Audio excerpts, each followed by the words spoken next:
The North Atlantic. Winter. -40 degrees. A Coast Guard helicopter cuts through a whiteout blizzard at 200 feet. Below? Nothing but black water, broken ice, and what looks like a body. But she's not dead. She's waiting. 72 hours in water cold enough to stop a human heart in minutes. No distress signal. No life raft. Just a woman clutching a rifle to her chest like it was the only thing worth living for. And the moment the rescue swimmer touched her, she moved faster than anything he'd ever seen. This is not a survival story.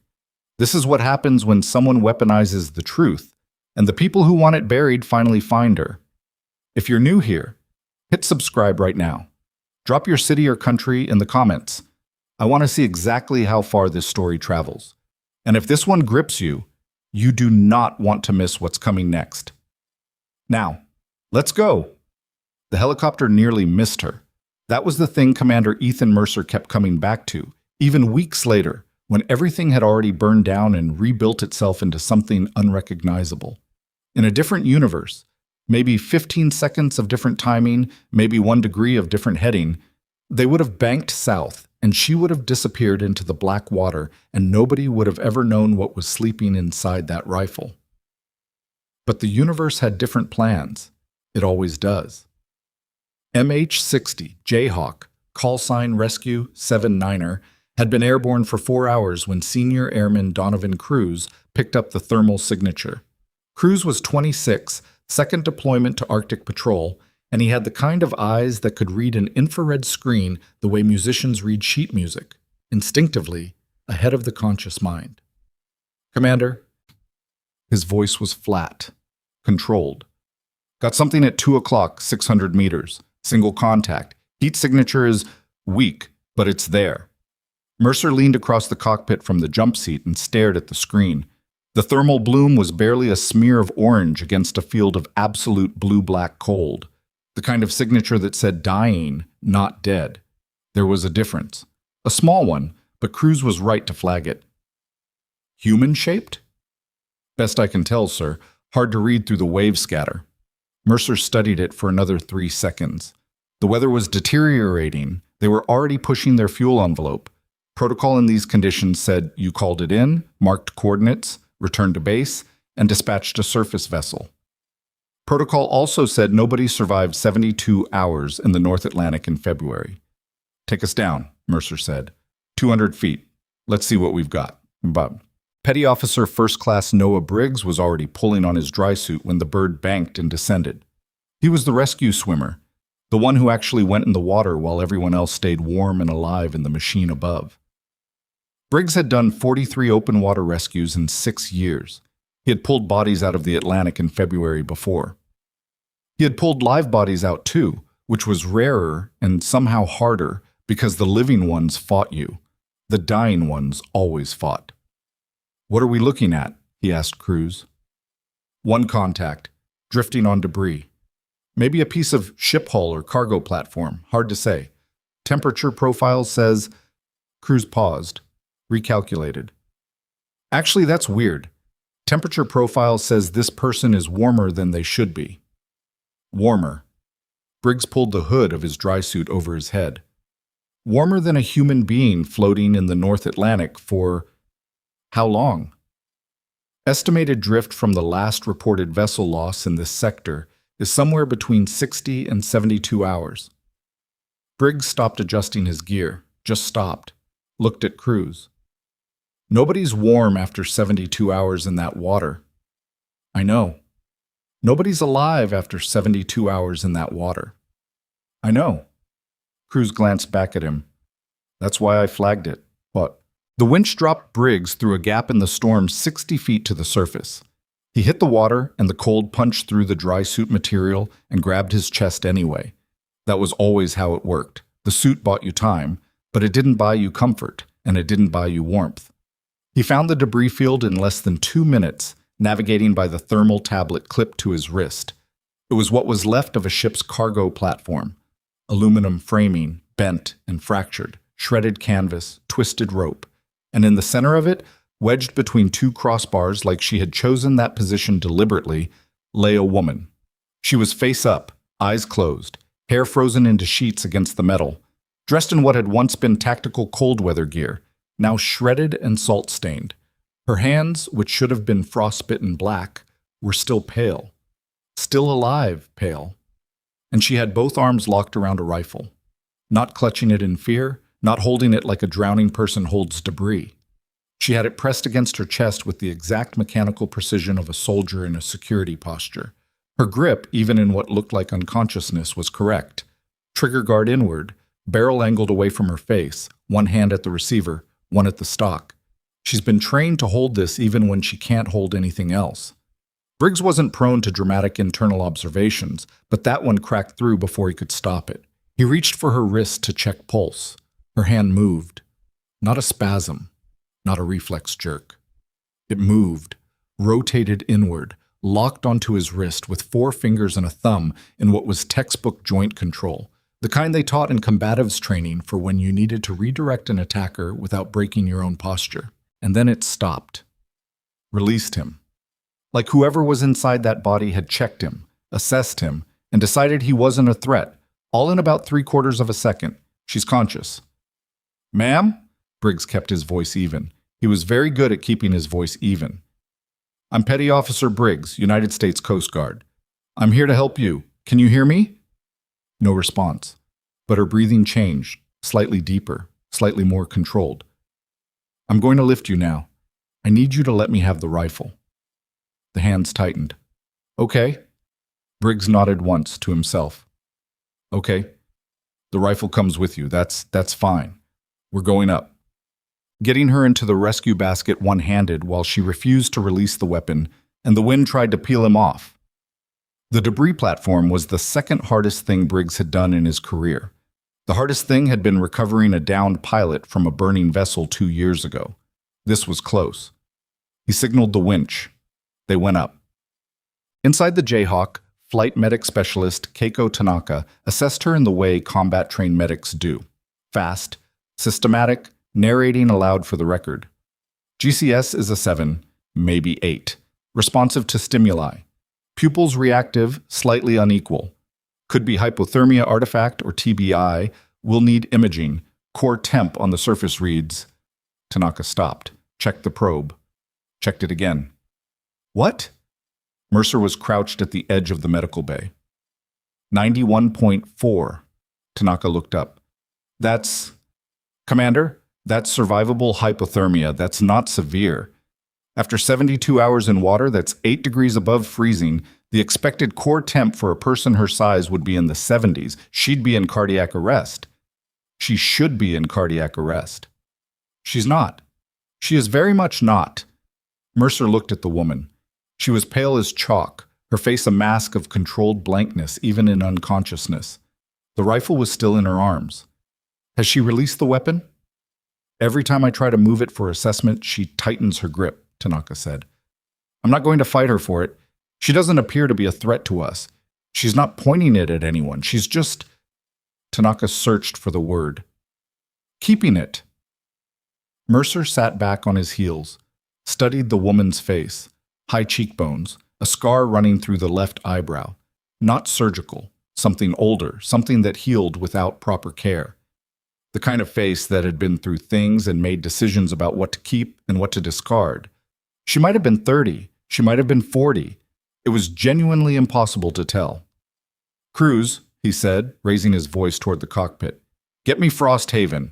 Tell them we're inbound with a survivor. Female, approximately 30 to 45, no ID. Unknown nationality. They need the full trauma team ready, and they need..." He paused. "Tell them to have security standing by. Armed." Cruz glanced back. "Armed security for a rescue?" "Armed security," Mercer said again. He looked at the rifle in the woman's arms. "Trust me." Frosthaven Naval Medical Station sat on a peninsula of frozen rock 40 miles from the nearest civilian settlement, which was itself barely a settlement. 300 people, 2 churches, and a fuel depot. The base had been built during the Cold War for reasons that had since been reclassified, and it had the feeling of a place that existed to be forgotten about. The buildings were all interconnected by covered walkways because the weather between November and March made crossing open ground a genuine survival challenge. The staff were 32 people, most of them on 8-month rotations, most of them chosen specifically because they were good at their jobs and uninterested in asking questions about what went on in the sectors they didn't have clearance for. They were also, as it turned out, completely unprepared for what Mercer brought them. The woman nobody had a name for her yet, was placed in the trauma ward and hooked to every monitor the facility had. Dr. Priya Okafor, the base's senior physician, ran the initial workup herself. At hour 2, she came to find Mercer, who was standing in the corridor outside with a coffee that had gone cold and a lot of thoughts he hadn't sorted yet. "I need to talk to you," Okafor said. "I assumed." They went to her office, a small room with a window overlooking the frozen coastline. Everything about Okafor communicated precision: her movements, her speech, the way she laid 3 printed pages on the desk between them like evidence at a trial. "She has no frostbite," Okafor said. "None. Peripheral circulation to her extremities is better than mine right now, and I've been inside for 8 hours. "That's not possible." "No, it isn't. She also has no signs of immersion foot, no pulmonary edema, no cardiac irregularities. Her cortisol is through the roof. I mean genuinely elevated in a way that indicates extreme sustained stress. But her cardiovascular system is performing like an athlete at rest." Okafor sat down. "Ethan, I have a medical degree from Johns Hopkins and 12 years of trauma experience. I cannot explain this woman's physiology. I can describe it. I cannot explain it." "What about ID? Fingerprints?" "I pulled them during the exam, ran them through our system. No match in military databases, no match in Interpol's civilian database, no match in the NATO biometric registry." Okafor paused. "Then I tried something else. I tried a partial facial recognition match using the angle-tolerant protocol from the intelligence liaison software. And the system told me the search was inconclusive, which is not the same as no match." "No match would be a face that doesn't appear in the database. Inconclusive means the system found partial matches that were then flagged, and..." She stopped. Mercer straightened slowly. "Flagged and what?" "Flagged and removed. While I was watching. Someone with higher-level database access pushed a purge command to the search session while it was still running. I got a notification, brief, almost imperceptible, a half-second system event that said record flagged for review, and then the results cleared." The corridor was very quiet for a moment. Mercer could hear the wind against the building's exterior, a long, steady, pressurized moan. "Someone knows she's here," he said. "Someone knew within 8 minutes of me running that search," Okafor said. "Yes." Mercer went back to the trauma ward. The security detail, 2 of his people, Petty Officers Reyes and Halverson, were posted outside the door. He went in alone. She was awake. He knew it immediately because the quality of stillness in the room changed when he opened the door. The monitors beeped, the machines ran, but every atom of her attention had swung toward him the second his silhouette appeared, and he could feel it even before he saw that her eyes were open. Dark gray eyes, flat and calm, and measuring him in the way a rifle scope measures a target. Not with malice, just with extraordinary precision. The rifle was still in her arms. Mercer pulled a chair up to the bedside, sat down, folded his hands, and said nothing for a moment. She didn't speak either. It occurred to him that whoever trained her, and someone had, very clearly, trained her to a level he didn't have a good reference point for, had also trained her to understand the value of letting the other person fill the silence. So he didn't fill it. They sat there for almost 90 seconds, which is a very long time to sit with a stranger in silence. "You're Coast Guard," she said finally. Her English was American accented, not regional, the kind of accent that had been learned rather than absorbed. "Not Navy." "Coast Guard," he confirmed. "Commander Ethan Mercer. This is Frosthaven Naval Medical Station. You've been here about 4 hours." "How long was I in the water?" "Best estimate is 72 hours. give or take. Something crossed her face, not surprise, something more like the confirmation of a calculation she had already run. The ship was hit on the 14th. What ship? She didn't answer that, looked at the ceiling, looked back at him. Where's my rifle? He kept his expression neutral. In your arms. Same place it's been since we pulled you out. She glanced down at it. Something shifted in her face, tension releasing very slightly, like a cable going from taut to almost taut. I need it to stay with me. I'm not going to take it from you, Mercer said.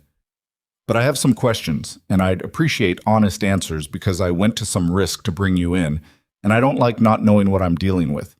She studied him. What kind of questions? Starting with your name. A pause that lasted just long enough to tell him she was deciding what to give him. Elena, she said. Elena what? Just Elena. For now. Elena. He accepted this. You were in the water for 3 days. You have no hypothermia, no tissue damage. Your physiology is doing things that my base physician, who is very good, cannot account for. He kept his voice level, conversational, not accusatory. Who are you? She turned her head to look at the window. Outside, the sky was the color of an old bruise, pre-dawn purple, fading into gray at the edges. Someone who needed to survive long enough to deliver something, she said. The rifle. What's in the rifle? He let that sit. What's in the rifle, Elena? She turned back to him. Those flat gray eyes did something complicated that he couldn't entirely parse. Not an emotion exactly, more like a reassessment of variables. How much clearance do you have? Enough, Mercer said. That's not an answer. No, it isn't. He met her gaze. But I'm the one who kept you warm on the way in, and I'm the one standing between you and whoever just tried to pull your facial recognition data and erase the results while my physician was watching. So I'd say I'm probably the most useful thing you've got right now.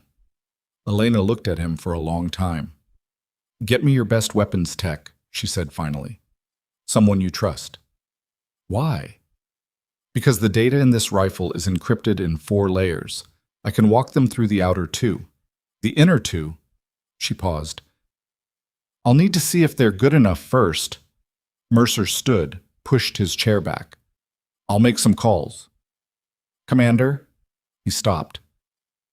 The people who destroyed the ship, she said. Her voice was steady, matter of fact, almost frightening in how contained it was.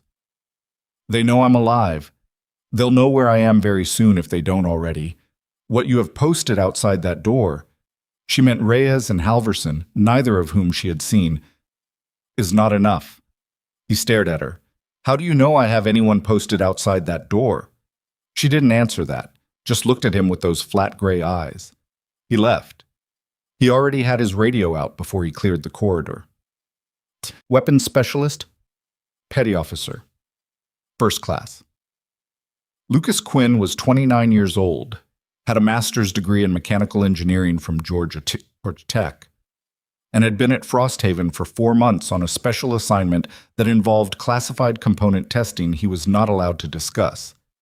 He was also, in Mercer's assessment, the most technically capable person on the base and the least likely to panic when presented with something that defied conventional explanation.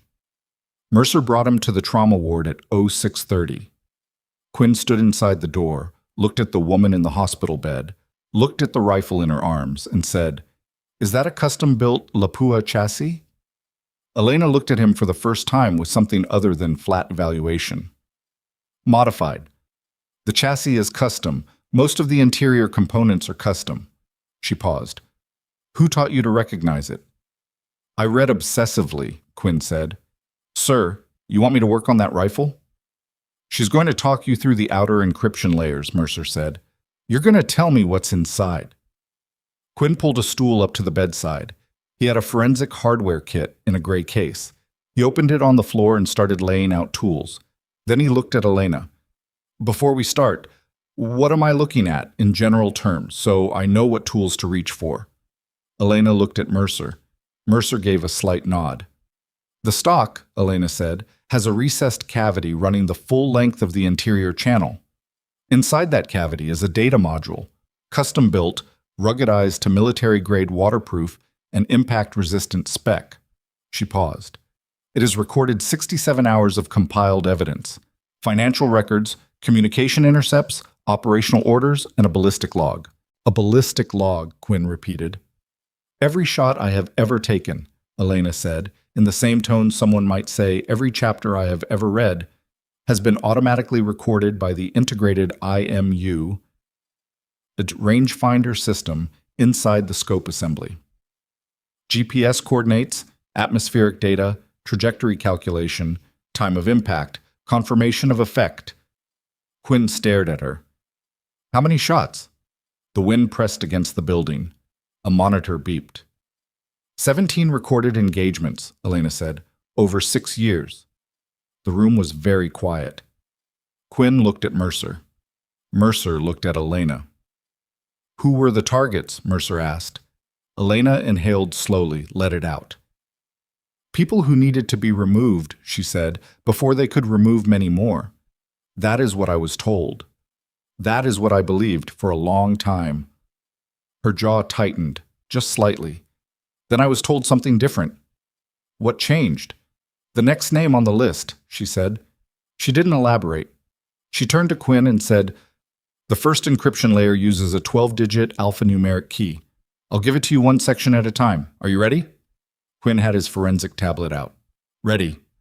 By 900, Quinn had cracked the first layer. By 10:15, he had cracked the second.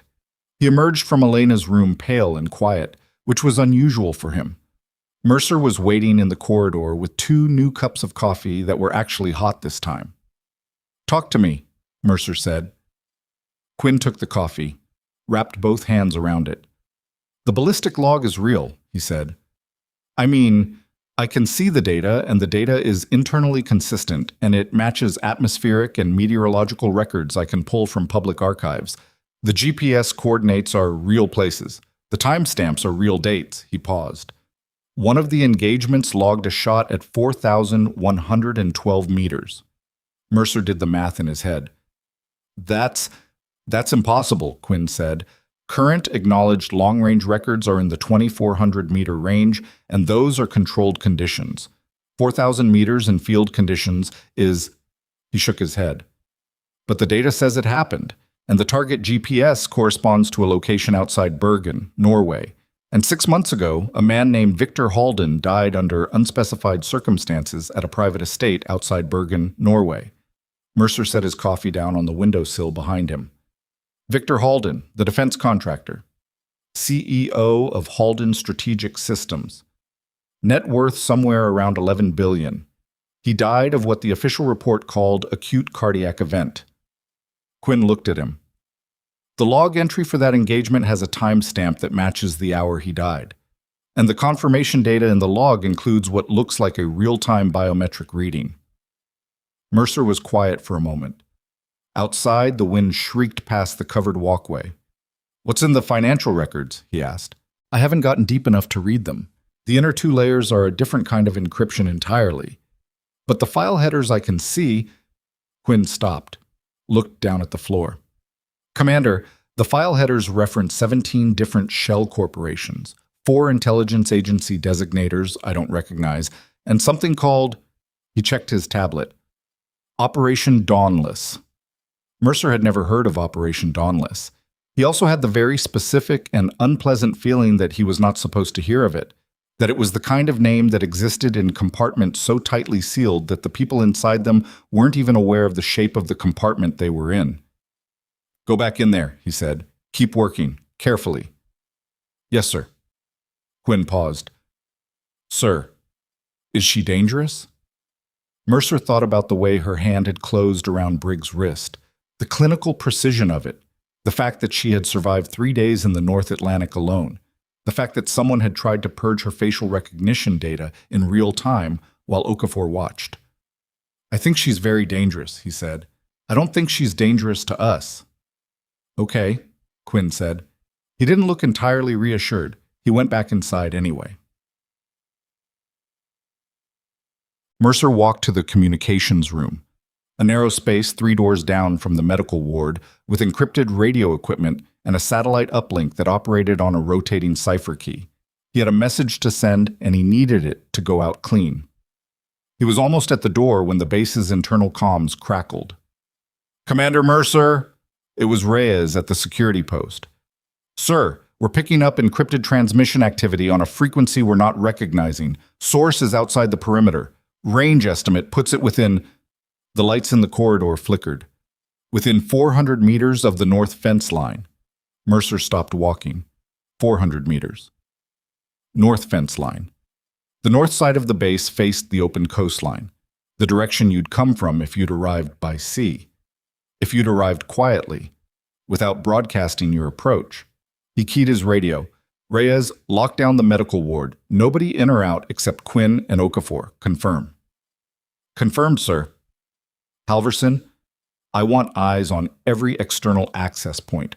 All of them. Service entrances, supply dock, generator building, roof access hatches." "Copy." He stood in the corridor for a moment. The wind moaned against the building. The lights steadied. They know she's here. He thought about what Elena had said. The people who destroyed the ship. Not someone. Not unknown attackers. She had said it with the specificity of someone who knew exactly who she meant. Someone who had been running from them long enough to understand how they moved.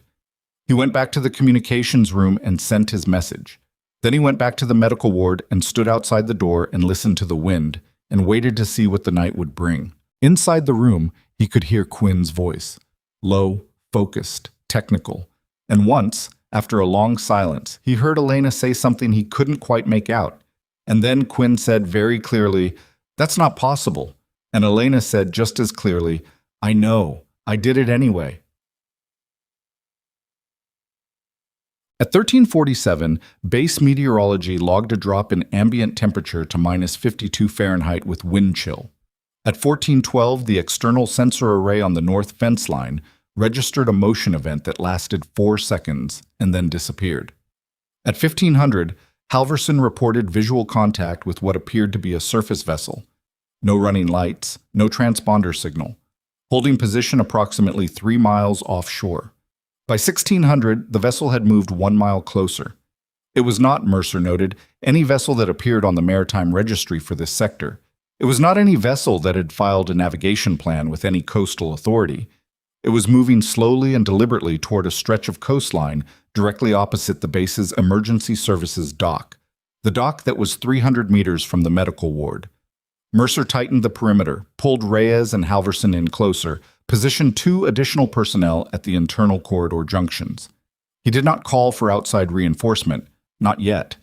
The encrypted transmission they'd picked up suggested someone was monitoring base communications. He didn't want to announce that he was preparing for something. He also quietly moved Elena's rifle. She watched him do it, watched him take the weapon from the secure cabinet where Quinn had finished the first phase of his work and carry it personally to a different room. She didn't object, she just watched his face. "You know what you're doing," she said. It wasn't quite a question. "I'm figuring it out," Mercer said. She nodded, lay back, stared at the ceiling. "They'll prioritize the rifle," she said. "They'll know the data is in it. That's their target. Secondary objective is me." Secondary. If they recover the rifle and destroy the data, I'm a loose end. Loose ends get handled quietly. She said it without inflection, like she was discussing weather. But the data is the priority. That's how they'll move. You've dealt with these people before. I worked for these people, Elena said, for 8 years. She said it to the ceiling. Mercer stood in the doorway for a moment. "The name Elena," he said. "Is that your real name?" She was quiet for long enough that he thought she might not answer. "I don't know anymore," she said. "It's the name I've had the longest. The one that feels most mine." She paused. Everything before it was a designation. He left her with that. Walked to the window at the end of the corridor. Watched the offshore vessel through the binoculars. It had stopped moving. It sat in the dark water, dark against dark, barely visible, just the shape of it when the waves shifted against the horizon. Waiting, just like her. Then the comms crackled again. Halverson. "Commander, North Perimeter, Service Tunnel Access Point. Something just cut the external sensor wire on Junction 3. Mercer's hand tightened on the radio. And sir, Halverson's voice was controlled, but the control was costing him something. There's a second cut, south side, generator building. Two simultaneous approaches. They weren't waiting anymore. Mercer didn't wait for Halverson to finish the sentence. He was already moving. All stations, this is Mercer. We have simultaneous perimeter breach attempts, north service tunnel and south generator building. Lock down internal corridors Baker and Charlie. Reyes, you stay on the medical ward door. Nobody gets past you. I don't care what they say or what they show you. Halverson, pull back from the generator building. Do not engage. I want eyes, not a fight. Quinn, you copy? A pause. Static. Then Quinn's voice, slightly breathless. Copy, sir. Still inside. Stay inside. Lock the door. It doesn't lock from the inside, sir. Mercer was already at the intersection of corridors Baker and Delta, pressing his back against the wall, hand on the sidearm he almost never had reason to carry. Then put your back against it and don't move. He heard Quinn mutter something that wasn't quite a word. The base's internal lighting ran on a separate circuit from the external perimeter array. Mercer knew this because he had read the facility maintenance manual in his second week here. He read facility manuals the way other people read novels, because the things that looked boring were usually the things that mattered when everything went wrong. The external circuit was already compromised at Junction 3. If whoever was outside understood the base's layout, and Mercer was operating on the assumption that they absolutely did, they would hit the internal circuit next. Not to go dark.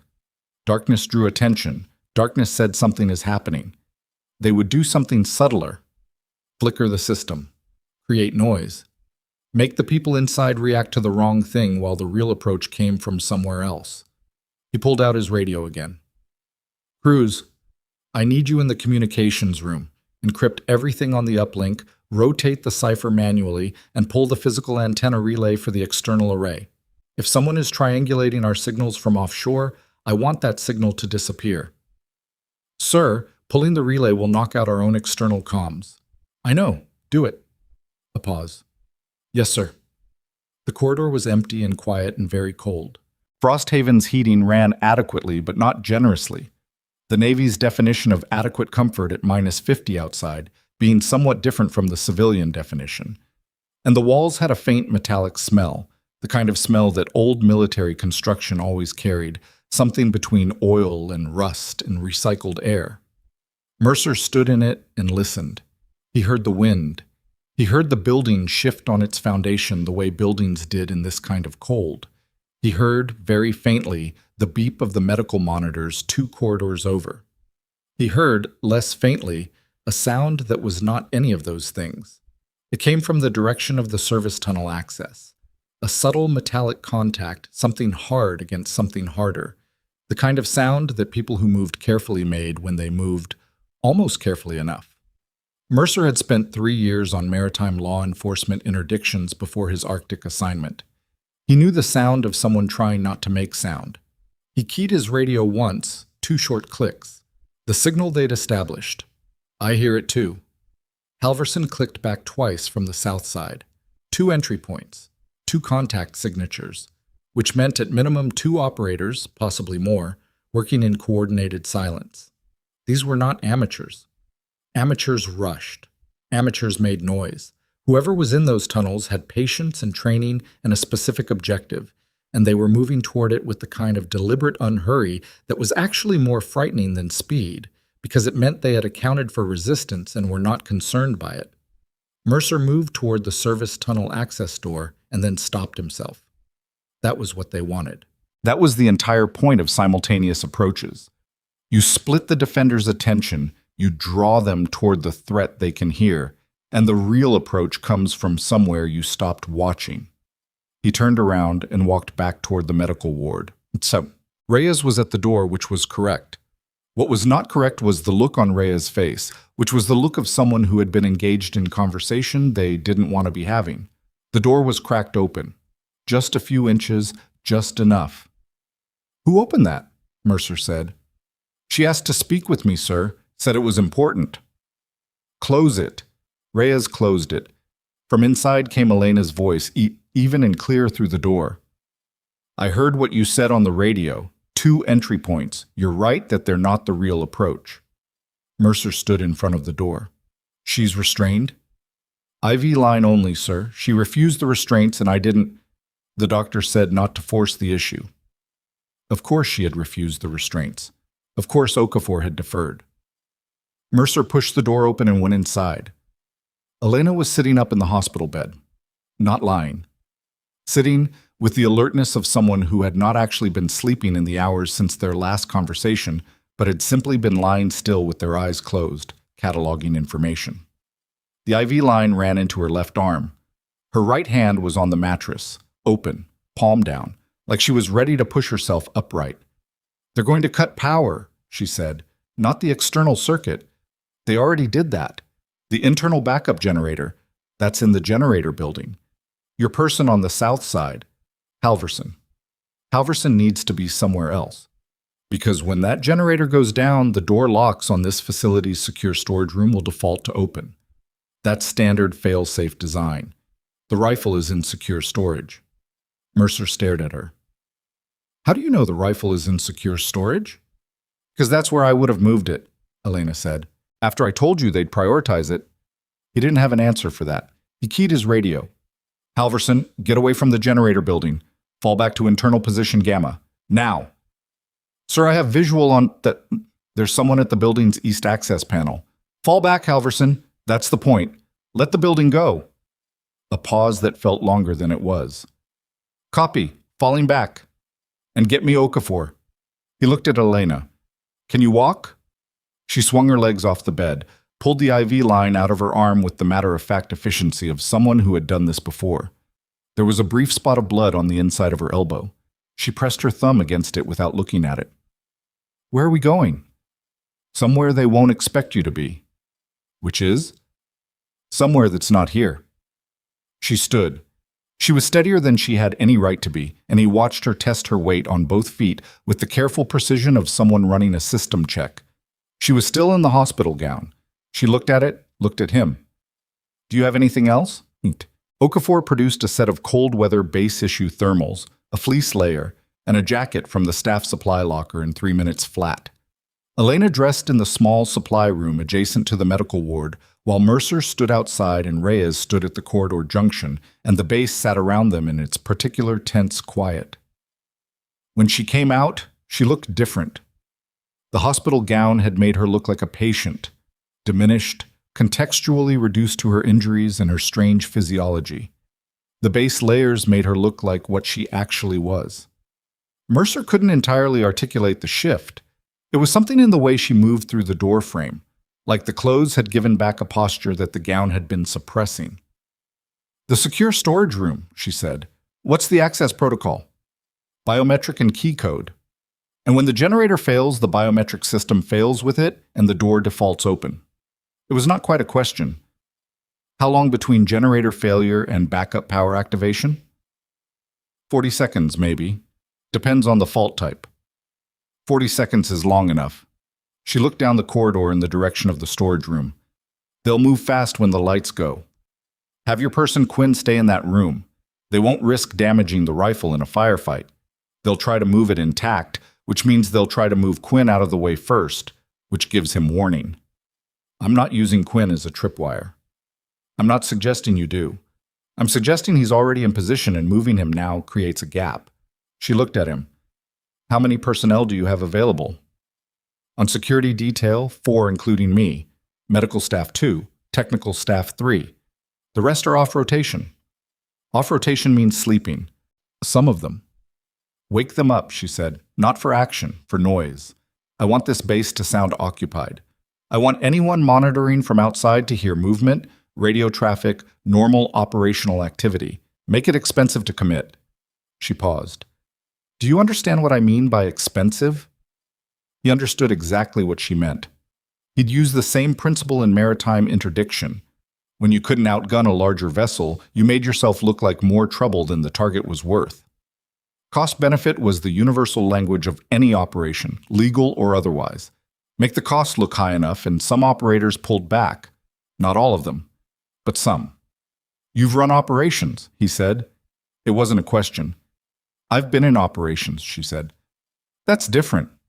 He almost asked what the difference was. He decided he'd ask later, if there was a later. This way, he said. Bad. The base had a network of interior passages that didn't appear on the standard floor plan. This was not unusual for Cold War-era military construction. The original architects had built redundancy into everything, partly out of genuine strategic thinking and partly because the people who designed military facilities in that era had a deep institutional paranoia about single points of failure that manifested in extra corridors, extra access points, extra rooms that were officially storage but actually just breathing space. Mercer had found the passages in his second month at Frosthaven during a particularly boring stretch of administrative duty. He had mapped them the way he mapped everything, quietly, systematically, and for no specific reason except that knowing where things were had a way of becoming useful. He took Elena through the passage that ran parallel to Corridor Baker and came out inside a utility monitoring room adjacent to the base's communications infrastructure. Small space. Banks of analog gauges and a single digital display showing power consumption across the facility. 2 camp chairs and a folding table that suggested someone had used this room for something unofficial at some point. A ventilation shaft along the east wall, and a single reinforced window that looked out over the interior of the base's covered equipment bay. This isn't on their map, Mercer said. Elena looked around the room. Assessed it the way she assessed everything, rapidly, thoroughly, with the particular quality of attention that processes space as a set of tactical variables rather than an architectural experience. Exits? The way we came, and the ventilation shaft, if it comes to that. What's the shaft access like? 22 inches by 18, runs north for about 60 feet and exits into the equipment bay. Not comfortable, but possible, if you're highly motivated. She almost smiled. It was the closest thing to a smile he'd seen from her, and it was brief, a fractional shift at one corner of her mouth, there and gone. I've been highly motivated for about 6 years, she said. She sat in one of the camp chairs. He stood. The digital display on the power monitoring panel cast a faint green light across everything, giving the room the look of a space that existed slightly outside normal time. Tell me about the generator, Elena said. Is there a manual override? There is. It's inside the generator building. So whoever is at the east access panel is either already inside or will be in the next few minutes. She thought for a moment. And your Halverson is internal position gamma. That's the equipment bay, which is connected to the ventilation shaft. Yes. Okay. She folded her hands in her lap. Then, when the power goes, Halverson is already adjacent to where the rifle will be moved through. If they bring it through the equipment bay. Why would they bring it through the equipment bay? Because the service tunnel access opens into the equipment bay on the north end. If the north team has the rifle and they're extracting, they go north to equipment bay to tunnel to outside. That's the geometry. She looked at the ventilation shaft. That's also where I'd go. Mercer looked at the shaft. Looked at her. You're not going anywhere. I'm not planning to, she said. I'm planning what happens if we need to. He sat down in the other chair. The green light made his hands look unfamiliar. Quinn, he said quietly. I should move him. No, Elena's voice was firm. Quinn has the inner 2 encryption layers. If something happens to him before he finishes, that data is locked. How close is he? I don't know. He was still working. Find out. Mercer keyed his radio, low volume. Quinn, status. A pause. Quinn's voice came back tight and careful. Layer 3 is partially cracked, maybe 60%. The structure is... It's a different protocol than the first 2, sir. It's taking longer. How much longer? If nothing interrupts me, another 2 hours, maybe 3. Copy. Mercer released the key. Looked at Elena. 2 to 3 hours. She closed her eyes briefly, opened them. That's a long time. Yes. Then we need to make it expensive enough that they decide to wait until they can find a better window. She thought for a moment. Is there anyone at this base with authority above yours, someone you report to? My direct superiors at the district office in Tromsø, 8-hour flight. Not them. She looked at him. I mean above them. Someone outside the chain of command who you could contact directly and who would have the authority to trigger a federal response. Mercer was quiet for a moment. The power monitoring panel hummed softly. "There's one person," he said. "He's a federal prosecutor. I've been aware of his work. He runs a financial crimes unit that's been operating outside the standard department structure for about 2 years. If what's on that rifle is what I think it is, then he needs to know it exists," Elena said, "before anything else happens. I'm not going to contact a federal prosecutor based on a conversation I've had with a woman who won't tell me her last name." She held his gaze steadily. "My name is Elena Vasik. That's my real name, or it's the closest thing I have to one." Something shifted in her expression. Not quite vulnerability, but a loosening of the exterior layer, like a door opening a single inch. "There are things I can't prove until Quinn gets through those encryption layers, but the things I can prove are enough to start the conversation. And right now, starting the conversation with someone who has subpoena authority and the kind of insulation that keeps them out of reach of the people outside this base, that's more important than the rifle." Mercer studied her face. In the green light, she looked like someone who was very tired and had been very tired for a very long time and had simply constructed a working relationship with the tiredness and kept moving anyway. "Adrian Cross," he said. Something moved in Elena's eyes, very faint. "You know him?" "I know of him. We've never met. He had a case 2 years ago that intersected with a Coast Guard investigation I was peripherally involved in. He was the only attorney who didn't try to make the evidence fit a narrative he'd already decided on." Mercer paused. "I respected that." "He's real," Elena said. "I mean, he's what he appears to be. That's rare." She paused. "He had a case. Halden Strategic Systems, subsidiary financial irregularities, 18 months ago." Mercer straightened slightly. "Halden. Victor Halden's company. The case was closed. Insufficient evidence, because the evidence was moved before he could subpoena it." Her jaw tightened. "The evidence that was moved is on this rifle." The ventilation shaft made a sound. Both of them looked at it simultaneously. It was just the building settling, thermal contraction in the metal. But for a moment, neither of them moved, and the room was absolutely still. And Mercer's hand was on his sidearm before he consciously decided to put it there. Elena was watching the shaft without expression, without fear specifically. The absence of fear was not bravado. It was something more like readiness, which was a different thing entirely. People who were ready for bad outcomes didn't experience them as fear. They experienced them as the arrival of something they'd already calculated. "How long have you been running?" Mercer asked. He asked it quietly, like a different kind of question than the ones before it. She didn't look at him, kept her eyes on the shaft. "Since I refused the assignment. 14 months. Where did you go?" "Wherever the next piece of evidence was." She was quiet for a moment. "There were others, other operatives like me. Most of them didn't survive long enough to. There were 6 of us who decided to collect evidence rather than run. One by one they were found." A pause. "I was the last one still moving. The ship," Mercer said, "the one that was sabotaged. I had a contact in Oslo, someone who could get me to a location where I could transmit the evidence securely and simultaneously to 4 different recipients. Cut out protocol. Even if they intercepted one transmission, the others would go through." She finally looked at him. "The ship was 3 days from Oslo when it went down. Someone sold the route." "Someone in your contact network." "Someone I trusted." No emotion in it, just the fact, stated clean. "That's the other thing I've had to make peace with." Mercer thought about the offshore vessel. Still out there, sitting in the dark water. 3 miles. Maybe 2 now. He made a decision.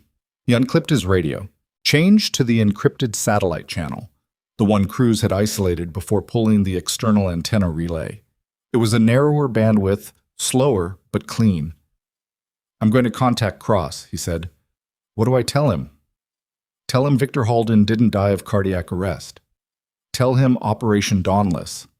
Tell him a surviving operative has authenticated ballistic records, financial transfers, and communication intercepts naming 12 executives and 4 intelligence personnel by name, rank, and transaction." She paused. Tell him it's encrypted in a custom module and the technician cracking it will have full access in 2 hours. That's enough to get his attention. It should be enough to get his team moving, Elena said. Once the data is transmitted to a source outside this base, the rifle doesn't matter anymore. The people outside, she meant the vessel offshore, she meant whoever was in the service tunnels. They're here for the data. Once the data is somewhere they can't reach, there's no reason to complete this operation. They might disagree. They might, she agreed. That's the risk calculation. He was already composing the message in his head. The lights in the room flickered. Not much. A half-second dip. But the power monitoring panel registered it, a spike in the load curve that corresponded to something large drawing current on the generator circuit. Something like an access panel being forced. Something like a system being manually shorted. "Quinn," Mercer said into the radio. "Quinn, do you copy?" A long pause. "Quinn." The lights went out. In the absolute darkness of the utility monitoring room, Mercer heard Elena stand from her chair. He heard her move without any sound of hesitation or collision. She had already mapped the room, already knew where everything was, had spent the last 20 minutes building a spatial model of it in the dark behind her eyes. "Ventilation shaft," she said. Her voice was completely level. "Your person in the equipment bay, Halverson, you need to tell them the rifle is being moved through there, right now." "I can't radio Halverson without broadcasting our position." "I know." A pause in the darkness. "That's why I'm going through the shaft." "You're not going—" "Halverson needs to know," she said. "And you need to stay on the radio to reach Cross. You can't do both." Another pause. "I can move through that shaft faster than you can. I know what I'm looking for when I get to the other end." He couldn't see her. He could hear her. Very close, maybe 4 feet from him, moving toward the east wall where the shaft access was. "Elena," he said it with a particular firmness, "I don't know enough about you yet to trust you in a situation where I can't see you." A beat of silence. "I know," she said. "That's fair." She paused. "But you trusted me enough to move me out of that room, and I'm still here. I could have gone 3 different ways between the medical ward and this room." He hadn't thought about that. He thought about it now. She was right. There had been 2 corridor junctions between the medical ward and this passage. Both of them had branched toward external access points. He had been focused on the route, not on her. She had stayed with him anyway. "Halverson is in the equipment bay," he said, in the dark. "North end. Tell them I said, rifle in play, intercept at tunnel mouth. They'll know what to do." He heard the shaft access panel come open. Quiet, controlled, the faintest protest of metal on metal. He heard her go in. And then there was nothing but the dark and the wind and the weight of a satellite radio in his hand, and 12 names on a rifle he couldn't see, and a federal prosecutor he needed to reach before the offshore vessel got any closer. He pressed the transmit key. "This is Commander Ethan Mercer, United States Coast Guard, Frosthaven Naval Medical Station. I need to reach Adrian Cross. This is a priority contact, federal level. Authorization code." He paused, reached into the part of his memory that stored things he was supposed to use only in specific circumstances. "November, Foxtrot 77, Alpha. I have authenticated evidence of a criminal conspiracy with federal jurisdiction. I need Cross directly, right now." The satellite link hissed, processed. The encryption handshake ran its course. Then a voice, groggy, startled, the voice of someone yanked from sleep in the middle of the night by a call that came through a channel that wasn't supposed to exist. "This is Cross." Mercer exhaled once. "Mr. Cross," he said, "my name is Mercer. I'm going to need you to write some things down." In the equipment bay, somewhere ahead of him, on the other side of 60 feet of ventilation shaft and absolute darkness, he heard, or thought he heard, a brief, controlled scuffle. A sound like something heavy shifting. A sound like someone who knew exactly what they were doing it. And then silence again. Cross's voice came through the satellite link with the particular flatness of a man who had learned not to react visibly to things that warranted reaction. "Say that name again," he said. "Dawnless." "Operation Dawnless," Mercer repeated. He was sitting in the dark utility room with his back against the wall nearest the corridor door, the satellite radio pressed to his ear, his sidearm on the floor beside his right hand. Does that mean something to you? A pause that lasted exactly long enough to confirm that it did. Where are you calling from? Frosthaven Naval Medical Station, Arctic Sector. I have a survivor in custody, Elena Vasik, who claims to be a former operative of a covert assassination program. She has authenticated evidence encrypted in a custom data module. The module is currently being decrypted by my weapons technician. The inner layers will be accessible in approximately 2 hours. Basic. Cross said it quietly, like he was checking something against a mental index. Elena Vasik. You know that name? I know an absence of that name, Cross said, which is different and considerably more interesting. A brief sound, a chair, papers, someone moving from horizontal to vertical very quickly. Commander, I need you to listen carefully. The case I ran against Halden Strategic 18 months ago, the one that was closed for insufficient evidence, had a witness list. 3 names on that list disappeared before I could depose them. Not died, disappeared, as in their records were expunged, as in they had apparently never existed. A pause.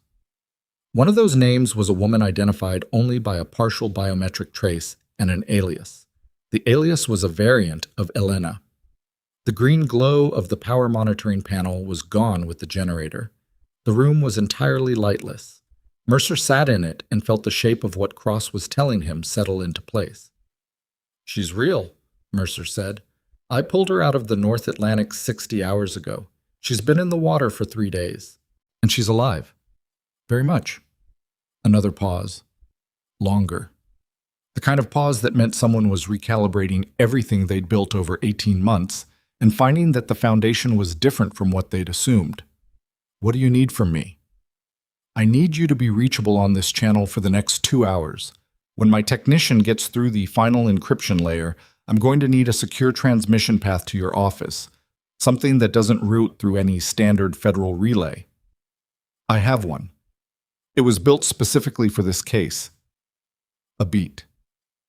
Commander, the people who closed my investigation, I have reason to believe at least one of them had operational ties to the network you're describing. If you transmit through standard federal channels, it won't go through standard channels. That's why I called you on November Foxtrot 77 Alpha. Cross was quiet for a moment. All right, he said. I'm awake. I'm at my desk. My secure channel is active. You call me the second those files are accessible. Copy. Mercer released the transmit key. The darkness pressed in around him. He could hear the wind unchanged, indifferent to everything happening inside the building it was battering. He could hear his own breathing. He could not hear anything from the ventilation shaft or the equipment bay beyond it, which was either good or bad, and he didn't have enough information to know which. He gave it another 30 seconds. Then he picked up his radio, the internal base channel, not the satellite link, and clicked twice. The signal for Halverson. Status. 3 clicks came back. In position. No contact. He exhaled. Clicked once. Hold. 3 clicks.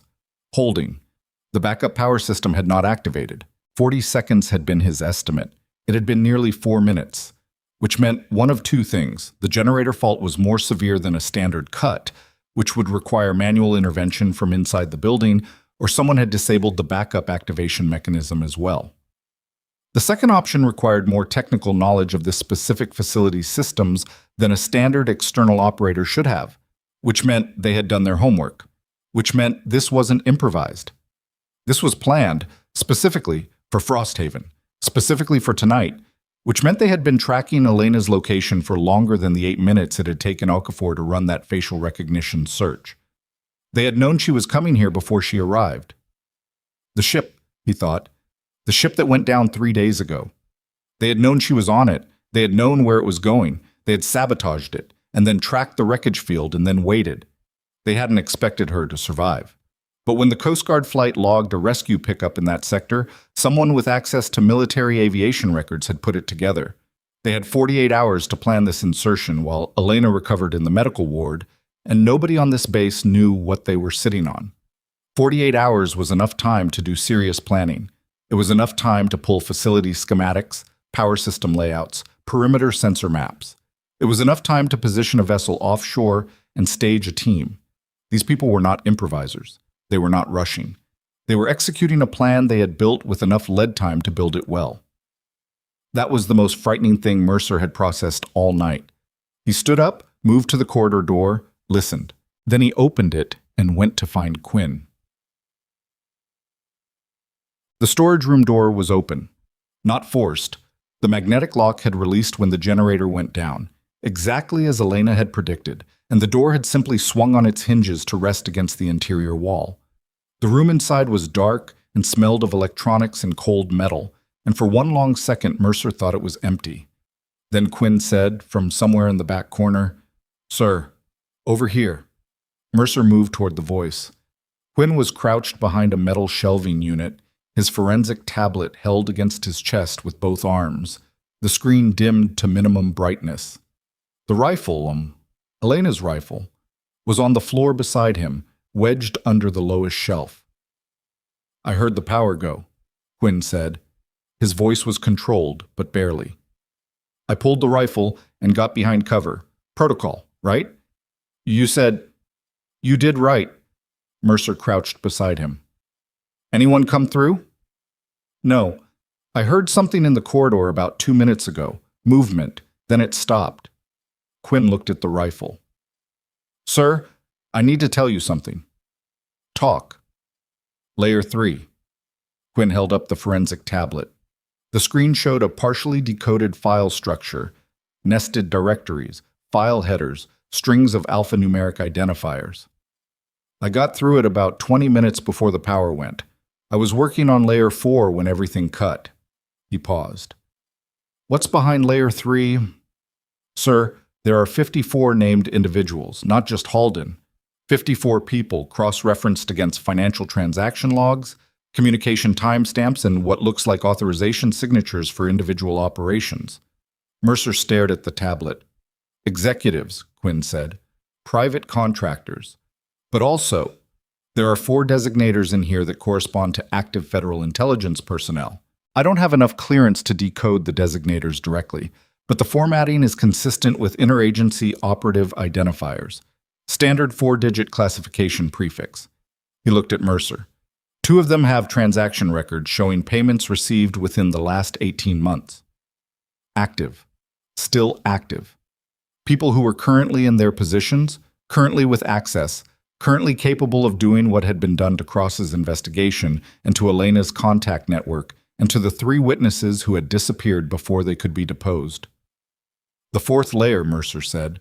"How much more time?" "With power, maybe 90 minutes. Without power—" Quinn gestured at the tablet. "I've got 40% battery, enough to keep working, but the decryption process is computationally intensive, and it's going to drain this thing fast." He paused. "Maybe 60 minutes of work before the tablet dies. 60 minutes in the dark, in a room with an unlocked door, while a team of trained operators moved through the base somewhere beyond the corridor wall." "Work fast," Mercer said. "That's what I'm doing, sir." Quinn was already looking back at the screen. Then he stopped. "The woman, Elena, is she—" "She's handling something." "Handling." Quinn looked at him. "What does that mean?" Mercer thought about 60 feet of ventilation shaft in absolute darkness. He thought about the brief controlled scuffle he had heard, or thought he heard, before he'd connected with Cross. He thought about the way she had moved through the corridor junction without touching the walls in a building she had only seen from a hospital bed. "It means she's handling it," he said. He heard her before he saw her. A faint sound from the equipment bay direction. Not movement exactly. More the absence of sound that follows movement, the settling of air after something has passed through it. Mercer was at the junction of Baker and Delta corridors, with his sidearm up and his back against the wall when she came through the equipment bay door. She was carrying something. He saw the shape of it before he saw her. A radio. A compact tactical unit, the kind that operated on encrypted military frequencies. Not Coast Guard issue. Not anything issued by any standard military supply chain he recognized. "Halverson is fine," she said, moving past him toward the utility room. "Come on." He followed her. She pulled the utility room door shut behind them, sat down on the floor rather than the chair, lower profile, he understood, automatic, and turned on the tactical radio. It produced a brief burst of encrypted static and then went quiet. "This is theirs," Mercer said. "One of them left it in the equipment bay when they repositioned," she said. "Tactical error. They were moving faster than they planned. The offshore timeline changed." "What offshore timeline?" "The vessel moved." She looked at him. "It's closer than 3 miles now. They're on an extraction schedule, and something made it move up." She turned the radio over in her hands. "This frequency is still active, which means whoever this belongs to is still on base." Mercer stared at the radio. "How many?" "I saw 2 sets of footprints in the equipment bay. Fresh. One set went north toward the service tunnel. One set I lost at the bay's south access door." She set the radio on the floor between them. They separated after the power went down. "North team is probably at or near the storage room." "The storage room is open. Quinn is inside with the rifle." Something tightened around Elena's eyes. "How far are you from the storage room?" 40 seconds. She was already moving toward the door. He caught her arm. Not hard, just enough contact to make her stop. She looked at his hand, then at his face. "You're not armed," he said. "I'm aware of that." "Then you're not going to the storage room." "Quinn is in there alone with the rifle and a North Team operator who may or may not have already made entry." Her voice was completely even, frighteningly even. "Let go of my arm, Commander." He let go. "Stay behind me." She didn't argue. That was almost more unnerving than if she had. The corridor was dark, and the darkness in a windowless military corridor at night is the kind of darkness that has weight to it. Mercer moved with his sidearm up and his left hand on the wall for reference, keeping his footfalls soft. Behind him, Elena moved without touching the wall at all. He couldn't hear her. He knew she was there because he could feel the slight displacement of air behind him, but she made no more sound than a shadow. The storage room door was still open. The gap was dark. Mercer stopped outside it. Listened. Quinn's voice, low, careful. "Sir? Is that you?" Mercer exhaled. "It's me." He went in. Quinn was exactly where he'd left him, behind the shelf, tablet still running. "Anyone come through?" "No. Heard movement in the corridor about 4 minutes ago. Then, nothing." Elena moved past Mercer into the room and went directly to the rifle, which was still under the shelf. She crouched beside it, ran her hands along the stock with the particular efficiency of someone checking a thing they know very well, checking that it was undamaged, checking that it hadn't been touched. Quinn watched her do this. "You're Elena," he said. "Yes. I'm Quinn. I've been inside your rifle for the last 6 hours. She looked at him for a moment. "Layer 4, she said. "How much have you done?" 60%, maybe 65. I've got maybe 40 minutes of battery left." She reached into the rifle's stock. There was a panel there, Mercer saw. A recessed access point he hadn't noticed, something that only opened if you knew exactly where to press, and withdrew a compact power cell no bigger than a deck of cards. "Take this," she said, holding it out to Quinn. "It's a universal discharge cell. Should power the tablet." Quinn took it, turned it over. "Where did this come from?" "The rifle," she said. "You had a power cell inside the rifle." "I had several things inside the rifle," Elena said. She stood. "How long does that buy you?" Quinn was already connecting the cell to the tablet's auxiliary port. "If this outputs what the label says, another 3 hours, minimum." He looked up. "I can finish the 4th layer." "Then finish it," she said. Mercer had been watching her, watching the way she moved around Quinn. Not hovering, not directing, just present in the room in a way that made the room feel differently organized, like her presence redistributed the weight of everything in it. "The North Team," he said. "You think they bypassed this room?" "I think they came to this room, confirmed the rifle was still here through the doorframe, and pulled back when they realized there was a person inside." She glanced at the door. Shooting a Coast Guard technician in a Coast Guard facility creates a problem that sabotaging a civilian vessel doesn't. They're weighing the cost. And when they decide the cost is acceptable, then they come back. She said it flatly, which is why Quinn finishes the decryption and you transmit to Cross before they recalculate. Mercer looked at Quinn. Quinn was already working. The tablet screen threw its pale light across his face, and his hands were moving quickly and carefully across the forensic interface, and he had the look of a person who understood that the thing they were doing was the most important thing happening in their immediate universe. Cross is on the secure channel, Mercer said. When you're through, I'll tell you, Quinn said, without looking up. 22 minutes passed. Mercer stood at the storage room door. Elena sat on the floor with her back against the shelving unit and the rifle across her knees. And she did not fidget, did not shift position, did not display any of the physical tells that people displayed when they were sitting in the dark, waiting for something bad to potentially happen. She was simply still. The kind of still that was trained, not natural. The stillness of a person who had learned that stillness was a survival tool and had practiced it until it became default. Once, Mercer looked at her and said quietly, "The 14 months you were running, did you sleep?" She thought about it. "Sometimes," she said. "In beds?" "Occasionally." A pause. "Mostly not." He nodded, said nothing else. She didn't elaborate, and he didn't push it, because there was a kind of information that was communicated better by what wasn't said than by what was. At the 30-minute mark, a sound came from the north end of the corridor. Not footsteps. Something subtler, a change in the ambient acoustic of the building, the way sound moved differently when an additional body was occupying space in a previously empty hallway. Mercer clicked his radio twice, received 3 clicks from Halverson almost immediately. Close. The equipment bay was adjacent. Good. He clicked once.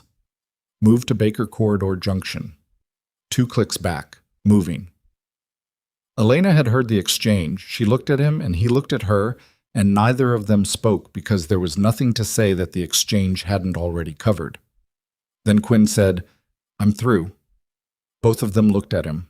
Quinn's face in the tablet light was doing several things at once.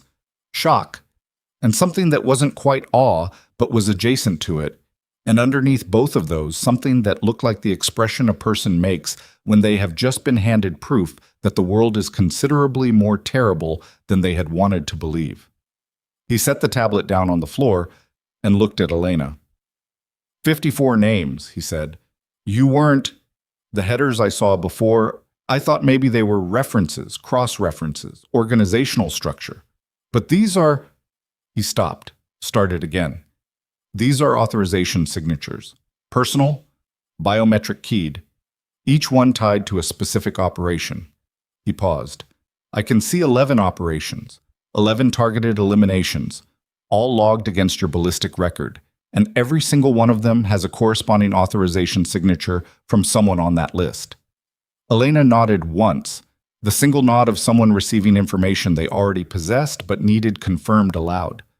Victor Halden signed 3 of them, Quinn said, but the others, there's someone above him, there's a structure above him, and the person at the top of that structure, he looked at the tablet, back at Elena. Is he still alive? Elena said. As of 3 weeks ago, yes. Quinn absorbed this. Okay, he said, then, okay. He picked the tablet back up. I need about 8 more minutes to package the full data set for transmission. The files are large. The ballistic records alone are... He stopped because Mercer had his sidearm up and was moving toward the door. Sound from the corridor, closer than before, closer than the ambient change 12 minutes ago. This was the sound of someone who had made a decision. Quinn? Mercer did not turn around. How fast can you package it? 8 minutes is if I do it cleanly.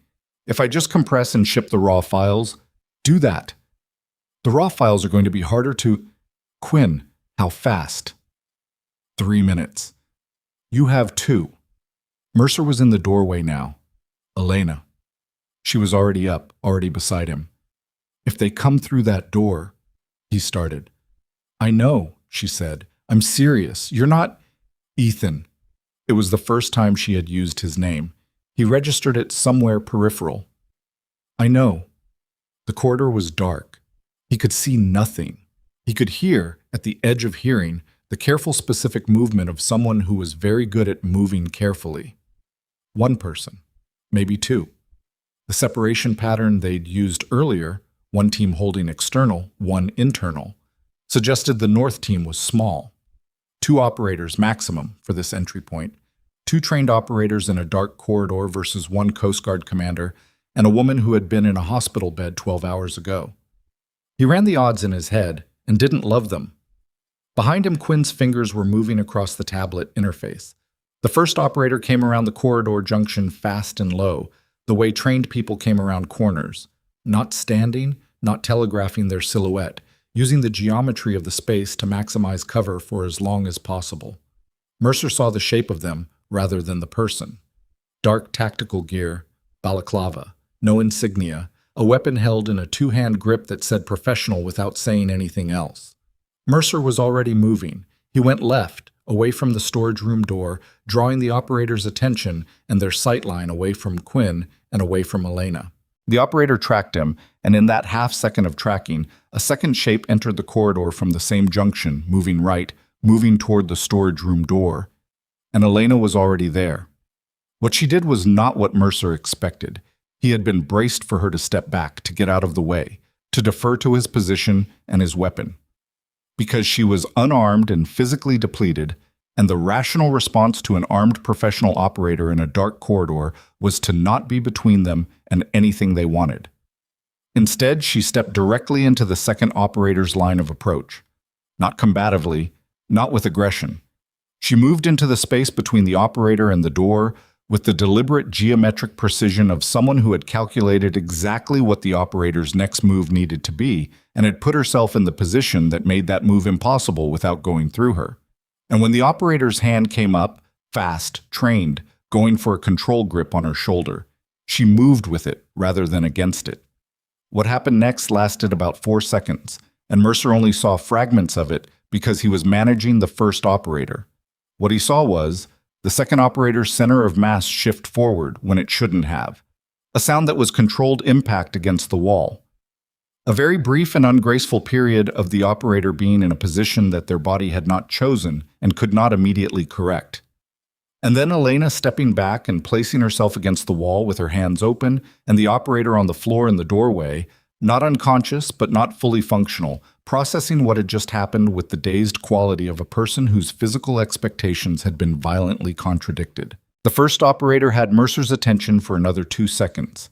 A standoff, weapon to weapon, both of them understanding that firing in an enclosed metal corridor in a base full of people was a calculation that neither of them wanted to complete. And then Halverson came through the equipment bay door at the north end of the corridor at a dead run, and the tactical arithmetic changed immediately. "Down," Mercer said to the first operator. "On the ground, right now." The operator looked at Halverson, looked at Mercer, did the same arithmetic Mercer had done. Went down. The second operator in the doorway was trying to get upright. Elena was standing 3 feet away watching them, hands still open. She had not moved from the wall. She looked calm in the way that the surface of deep water looks calm. It told you nothing about what was underneath. "Don't," she said to the second operator, quietly. Not a shout, just a word placed in the corridor like a physical object. "Stay on the floor." They stayed on the floor. Mercer looked at Elena across the corridor. She looked back at him. Her breathing was slightly elevated, not much, but enough to see in the rise and fall of her shoulders, a faint sheen of exertion on her face. Her hands were shaking, he noticed, a very fine tremor in both hands that she was not acknowledging and that she controlled by pressing them flat against the wall behind her. Not because she was afraid. He understood, looking at her, that the tremor was something else entirely. The specific somatic response of a body that had been operating on reserves for a very long time and had just been asked for a little more, and had given it, and was now registering the cost. "Quinn," he said, without looking away from her. 30 seconds, Quinn said from inside the storage room. His voice was strained. You're okay, Mercer said to Elena. Not a question. I'm fine, she said, the tremor in her hands. I'm fine. You're shaking. I know. A pause. I know. She pressed her hands harder against the wall. 30 seconds, she said. Focus on 30 seconds. He focused on the two operators on the floor.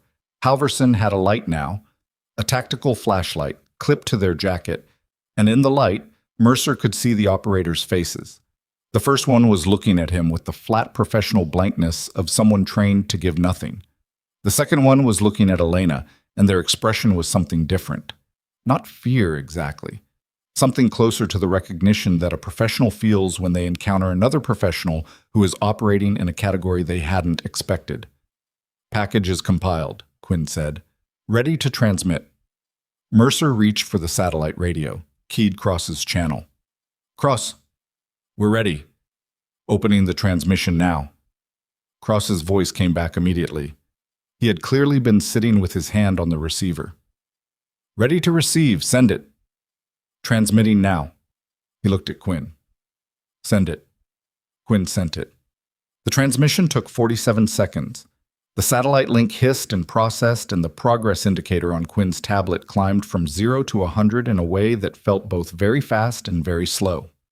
Mercer stood in the corridor with his weapon on two disarmed operators and watched the number climb, and he was aware of the offshore vessel and the cut external sensors and the darkness in the building around them, and he was aware of Elena 3 feet away pressing her shaking hands against the wall. At 94%, the internal comms crackled. Reyes, from the medical ward position. Commander, the offshore vessel. It's moving away. Nobody in the corridor spoke. 97, 98, 99. Transmission complete, Quinn said. Cross has the package. 100. The tactical radio on the floor, the one Elena had brought back from the equipment bay, produced a brief burst of static. Then a voice. Male. Tight and controlled. Speaking in a cadence that was not English but shifted into English. All units. Abort and extract. Do not, I say again, do not engage. Extract immediately. The operator on the floor looked at the radio, looked at the ceiling, made a sound that was not quite anything. The second operator had their eyes closed. Mercer crouched down, looked at the first operator at close range. Who sent you? He asked. The operator said nothing. Who authorized this? Nothing. Mercer stood back up. He was tired in a way that was different from physical tiredness, the kind of tired that came from spending hours in a state of sustained alertness, where every variable was a potential threat, and the cost of misreading any of them was not recoverable. He was 41 years old, and he had been awake for 22 hours, and he was standing in a dark corridor in one of the most remote military installations in the Northern Hemisphere, with two people zip-tied by their own equipment on the floor and evidence of a criminal conspiracy that touched federal intelligence agencies currently making its way down a satellite link to a prosecutor in Washington. He looked at Elena. She had stopped pressing her hands against the wall. They were still now. The tremor had passed, or she had suppressed it. He couldn't tell which. She was looking at the tactical radio on the floor with an expression that was entirely unreadable. It worked, Quinn said from the doorway. He sounded slightly stunned by this. It actually worked. Elena didn't say anything for a long moment. She was looking at the radio and the voice that had said abort and do not engage, and her face was doing something complicated and private that she didn't seem to be entirely in control of. Elena, Mercer said. She looked at him. It's done, he said. She nodded, very slowly, like the nod was traveling from somewhere a long distance away and had to cross a lot of ground to arrive at the surface. Not yet, she said. Cross has it. They'll move to verify. That takes days. She looked at the operators on the floor. This is not done. But the data is out. The data is out, she agreed. She looked at Quinn. All 4 layers? Everything, Quinn said. Every file, every record. He paused. Including the authorization signatures. He looked at her carefully. Including the top name. Elena closed her eyes. She kept them closed for 3 full seconds, which, in the context of the last several hours, was an extraordinarily long time to keep one's eyes closed. When she opened them, her face was the same flat, neutral surface it had been in the hospital bed when he'd first asked her name. But something behind it was different. Something that had been held at a particular angle for a very long time had shifted, fractionally, towards something that might have been relief, and might have been something that didn't have a clean name. "Okay," she said. Her voice was steady. "Okay." Outside, the wind was still doing what the wind at Frosthaven always did, pressing against the building with its cold, indifferent, relentless pressure, finding every gap and testing every seam. But somewhere out there, on dark water that was slowly becoming a little less dark as the night pressed toward dawn, a vessel without running lights was moving away from the coast at speed, and the people aboard it had received a message that told them the thing they'd come for was already somewhere they couldn't reach. Mercer picked up the tactical radio from the floor, turned it over in his hands. Then he looked at Quinn. "Get the rifle," he said. "Bring it here." Quinn went inside, came back with it, held it out. Mercer looked at it for a moment. Then he held it out to Elena. She took it, both hands. The grip she used was the same grip she'd had on it in the water, receiver and stock. The safety posture, the hold that was so ingrained it functioned below conscious thought. She checked it once, quickly, the way someone checks a thing to confirm it's still what it was. And then she held it down at her side and stood in the corridor, in her base-issue thermals and the fleece jacket Okafor had found for her, and she looked like someone who had just run a very long race and crossed a finish line that had moved 3 times while they were running. Not finished. She'd said so herself. Days of verification, possible legal complications, 2 arrested operators who would lawyer up before dawn and say nothing. Cross would need time. The task force would need time. The name at the top of that list would have resources Mercer couldn't anticipate. But the data was out.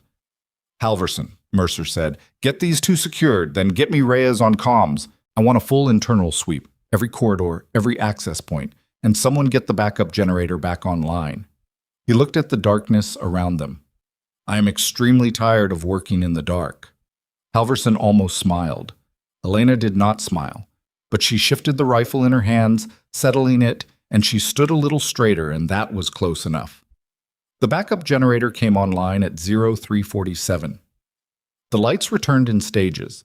First the emergency strips along the corridor floors, amber and weak. Then the overhead panels flickering to life one by one down the length of Baker Corridor like a slow exhalation. The storage room filled with ordinary fluorescent light, and Mercer blinked against it, and the 2 operators on the floor blinked against it, and Quinn sat down on an equipment crate and looked like a man who had just run a marathon he hadn't trained for. Elena didn't blink. She stood in the returning light and looked the same as she had in the dark. Halverson had zip restraints on both operators and was running a methodical search of their gear. No identification, no unit markings, weapons with filed serial numbers, communications equipment that was military grade but deliberately sterile. Professional erasure. The same kind of erasure that had been applied to Elena for years, turned outward and used on the people doing the applying. "Get them to the secure holding room," Mercer said. "The one off corridor, Charlie. Don't put them together." "Yes, sir." Halverson pulled the first operator upright without ceremony. The operator stood without resisting. The calculation had been run and completed, and resistance was no longer on the table. They moved like someone conserving energy for a different problem later. The second operator, as they were pulled to standing, looked at Elena. A direct look. Not hostile, not appealing, just specific. Like they were filing something. Like they were making sure they would know her face later. Elena looked back at them with exactly the same expression she used for everything. Flat, gray, recording. The operators were moved out. The corridor was quiet. Reyes's voice came through on the internal comms confirming the sweep of the south side was clear. The south team, whoever they had been, had pulled back before making entry, likely the same moment the abort order had gone out on the tactical radio. The offshore vessel was gone from visual range. The base was cold and dark outside, and lit and functional inside, and extremely, thoroughly upended in every way that mattered. Mercer sat down on the floor of the storage room because there were no chairs and his legs had been making a quiet argument for the last 40 minutes that he had been ignoring. Quinn looked at him. "Sir, are you—" "I'm sitting," Mercer said. "It's not a medical event. It's a choice." Quinn looked at Elena. Elena was leaning against the doorframe, rifle in hand, looking at the wall across the corridor. She had the expression of someone running a calculation they couldn't stop running even when they wanted to. "What happens now?" Quinn asked. He asked it to the room generally, not to either of them specifically, which was probably wise. "Cross-verifies the data," Elena said, without moving. "His team will spend 48 to 72 hours on authentication. The ballistic records are time-stamped and GPS verified. Those are the anchor points, the hardest to dispute. The financial records will take longer because there are counter-narrative structures built in. Shell companies with legitimate-looking paper trails. Interagency fund transfers that are formatted to look like operational budgets." She paused. "But the authorization signatures are biometric. Those can't be forged backward." "And the name at the top of the list," Mercer said from the floor. She looked at him. "What about it?" "You know who it is." "Yes." "Does Cross?" "He will. It's in the files." She shifted against the doorframe. "Whether he has the authority to act on it is a different question." Mercer absorbed this. "How high?" She looked at the opposite wall again. "High enough that Cross will need to bring in the international task force before he makes a move. High enough that acting domestically without international cover creates a vulnerability they could exploit." A pause. "High enough that when I tell you, you're going to wish I hadn't." "Tell me anyway." She told him. The storage room was very quiet for a moment. Quinn set his forensic tablet down on the crate very carefully, like the tablet was delicate, which it wasn't. He looked at the floor. He looked up at Mercer. Then he looked at Elena. "That's—" he started. "I know," Elena said. "That person is currently—" "I know." Quinn stopped trying to finish sentences. Mercer stood up from the floor, which took slightly more effort than it should have. He stood in the storage room and thought about the name Elena had just said, and about Cross on the satellite link, and about a vessel that had been 3 miles offshore and was now somewhere in the dark North Atlantic moving away from all of this. "Does anyone else know?" Mercer asked. "Anyone still alive who knows that name specifically?" 3 people, Elena said. "Myself, Cross, now, and one other, a communications analyst who helped me compile the financial records. She's in protective custody in Helsinki under a different name. She doesn't know my name, and I don't know hers." A pause. "That's by design." "Smart," Mercer said. "It kept her alive," Elena said, "not as a point of pride, just as a fact that existed alongside other facts." He looked at her for a long moment. She looked back at him. Between them, the name they had just spoken sat in the air like a piece of shrapnel. Small, specific, and capable of extraordinary damage if it moved in the wrong direction. "Okay," Mercer said. "Here's what we're going to do." What they did over the next 4 hours was not glamorous. Mercer filed a base security incident report at 0400, which required him to document the perimeter breach attempts, the generator sabotage, the apprehension of 2 unidentified operators, and the status of all base personnel, all 32 of them, most of whom had slept through the entire thing and were now waking to find that their base commander looked like he hadn't slept in 3 days, which was close to accurate. He wrote the report in the spare, precise language that military incident documentation demanded, and in doing so, stripped the night of its texture and left only its bones. Times, locations, actions taken, outcomes. What he did not include in the report was Elena. He listed her as a medical intake case, ongoing.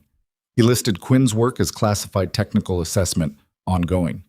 He listed the satellite contact with Cross as a routine liaison communication.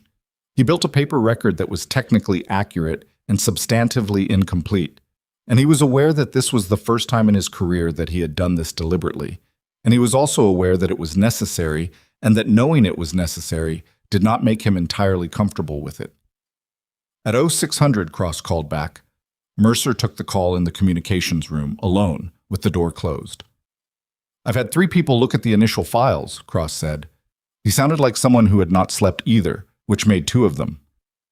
The ballistic records are, I've had our technical team run independent verification against meteorological archives, satellite imagery, and public records for the dates and locations.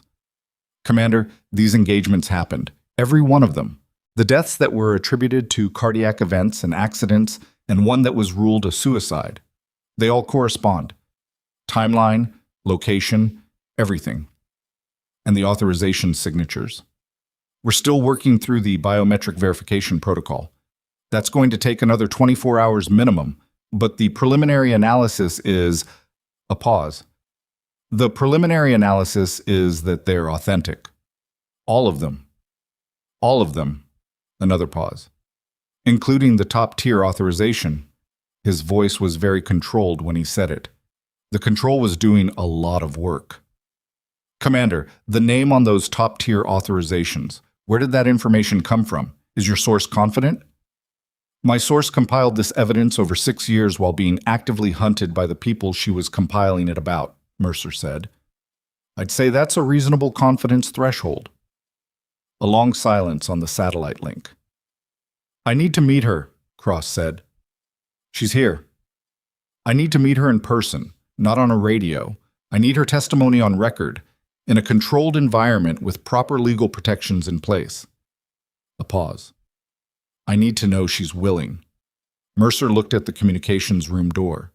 Through it and down 2 corridors was a woman who had survived 3 days in sub-zero water and 14 months of being hunted and an infiltration attempt last night, and who was currently, as far as he knew, sitting in the medical ward eating whatever Okafor had been able to find at 6 in the morning. I'll ask her, he said. She was in the medical ward. Okafor had found crackers and tinned fish and terrible instant coffee, and Elena was eating all of it with the methodical efficiency of a person refueling rather than enjoying a meal. The rifle was on the bed beside her. The IV line was back in her arm. Okafor had reinstated it without drama, and Elena had permitted it without drama. And between the two of them, they had apparently reached an unspoken agreement that certain medical necessities were acceptable as long as neither party commented on the circumstances that had led to the IV being removed and reinserted in the same night. Mercer sat down in the chair. Elena looked at him over the rim of the terrible coffee. Cross wants to meet you, he said. In person. Formal testimony. Legal protections. She set the coffee down. Where? Somewhere neutral. He said he'd come to us if necessary. He shouldn't come here. She thought for a moment. There's an international maritime law facility in Tromsø. Neutral jurisdiction, physical security infrastructure, not affiliated with any of the agencies whose designators are in those files. She paused. It's the right location. I'll tell him. Mercer leaned forward, elbows on knees. Elena, the 2 operators we have in holding, they're going to need to be processed by someone with authority above mine. That means this gets formally documented.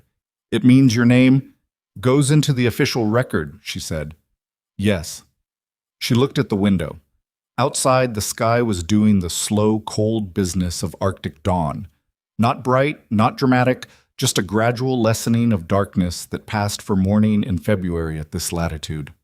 My name has been in no record for 8 years, she said. It's a strange thing to think about having it in one again. Is that a problem? It's unfamiliar. She picked up the coffee, put it back down without drinking it. I've been a designation for a long time. Before that, I was a number in a training file. She looked at him. Does that make sense? As a thing a person can say about their own life? It makes sense, he said. It shouldn't have happened, but it makes sense. She nodded, looked at the rifle on the bed beside her. When I was 19, she said, the person who ran my training told me that my name was an inefficiency, that names created attachment, and attachment created hesitation, and hesitation got you killed. A pause. He wasn't wrong about the mechanics. He was wrong about everything else. Mercer said nothing. Let it be there. I thought about that a lot, Elena said. In the 14 months, when I was running, I kept thinking, if I die doing this, if they find me before I can get the evidence out, nobody will know what to put on a record. Because there's no record to put it on. She looked at him. That bothered me more than dying did. which probably says something. It says you wanted to matter, Mercer said. That's not a complicated thing. She looked at him for a moment with an expression he couldn't entirely decode, something that was neither agreement nor disagreement, but was the face a person makes when they have thought about something for a very long time in isolation and are now hearing it said plainly by someone else and finding that the plain version is both simpler and harder to process than the complicated version they had built. Yes, she said. Something like that. At 800, Mercer's district commander called. Commander Judith Hartley, based out of Tromsø, had seen the incident report. She had seen the notation about 2 apprehended unidentified operators and a base security breach in a classified technical assessment, and she was not, her voice made clear, satisfied with any of it. Mercer. Her voice on the encrypted channel was the voice of someone who was managing significant displeasure through the mechanism of extreme precision. Walk me through last night. He walked her through it. The version he walked her through was accurate. It was also strategically incomplete in the same ways his written report had been, and he was aware as he spoke that Hartley was a very intelligent person who would feel the shape of what wasn't there even if she couldn't see it directly. When he finished, she was quiet for about 4 seconds. The unidentified operators, she said. Disposition? Held in the base secure facility, awaiting processing. They need to go to a federal holding facility. That is not optional. I understand. I'd request a 48-hour hold before transfer. Why? Because there's an active federal investigation that intersects with this incident, and the lead prosecutor has asked for time to establish legal parameters before the operators enter the standard processing pipeline. Another silence. Longer. What federal investigation? I'm not in a position to detail it on this channel, Commander. Mercer. A pause that had significant texture to it. You called Adrian Cross last night. He kept his voice even. Yes. On a priority authorization code. Yes. That code is for active threat situations with Federal Nexus. It triggers a notification to my office. A pause. I received the notification at 0330. I'm aware. And you're telling me right now that you cannot detail the nature of the federal investigation on this channel. That's correct. She was quiet for long enough that he could hear the ambient sound of her office, a faint hum of electronics, distant voices, the building's ventilation. Cross is a financial crimes prosecutor, she said. Yes. He does not typically involve himself in Arctic security incidents. No, he doesn't. Another pause. Is the person you brought in, the medical intake, is she connected to his investigation? She is the centerpiece of his investigation, Mercer said. She has been for 18 months, though he didn't know she existed until this morning. Hartley processed this. He could hear her processing it, the particular quality of silence that was actually rapid assessment. Is she a criminal? She is a witness, Mercer said. She is the only surviving witness to an operation that cross-references with financial crimes, intelligence misconduct, and 11 deaths across 5 countries. She has authenticated evidence. She has been in protective status under my authority since the moment we pulled her out of the water. You didn't know that when you pulled her out? No, I didn't know that until about 6 hours ago. But you maintained the protective designation anyway. She had no identification. She'd survived something that should have killed her, and someone tried to erase her biometric records from a federal database 8 minutes after my physician ran a search. I made a judgment call. Hartley was quiet again. When she spoke next, the texture of her voice had shifted. Not warmer, but different. The shift of someone who has been maintaining a position and has found a reason to release it. I'm going to need a full briefing, she said. Not on this channel, in person. I can arrange that. I'm also going to need to understand why I'm only hearing about this now, 9 hours after the incident. Because I was managing the incident, Mercer said, and because the information I had at the time required careful handling. That's a diplomatic way to say you were operating outside standard reporting protocol. Yes, Mercer said. It is. Another pause. 48 hours, Hartley said. I'll hold the transfer order for 48 hours, and Mercer, whatever is happening down there, you better be right about it. I know, he said. The call ended. He sat in the communications room for a moment with the satellite radio in his hands and thought about the phrase, "You better be right about it," and about what right and wrong meant in the context of a name that shouldn't have been where it was on a list that shouldn't have existed, in connection with a woman who, according to every official record in every official database, had never existed at all. He thought he was right. He was not entirely certain. Those were two different states, and he was old enough to know the difference. At 1000, Quinn found him in the corridor outside the communications room. Quinn looked like he had run the marathon and then been asked to run a second one, and was discovering that his attitude toward the second marathon was complicated. He had the forensic tablet under his arm and a printout in his hand, actual paper, from the base's ancient laser printer, which Quinn had apparently felt the need to use. "I've been going through the full data set," Quinn said, "the parts I didn't have time to look at while I was decrypting." He held up the printout. "The operational logs, the ones that document the structure of the program." "What about them?" Quinn looked at the paper. "There were 41 operatives," he said, "over 14 years, recruited between the ages of 14 and 17, most of them from, the records describe them as acquisition sources, orphanages, state care facilities, youth detention programs." He paused. "They were recruited specifically because they had no family, no one who would ask questions about where they went." He looked at Mercer. 37 of the 41 are listed as deceased. The records list causes. Most of them are, the language is clinical. Asset decommissioned. Operational failure resolved.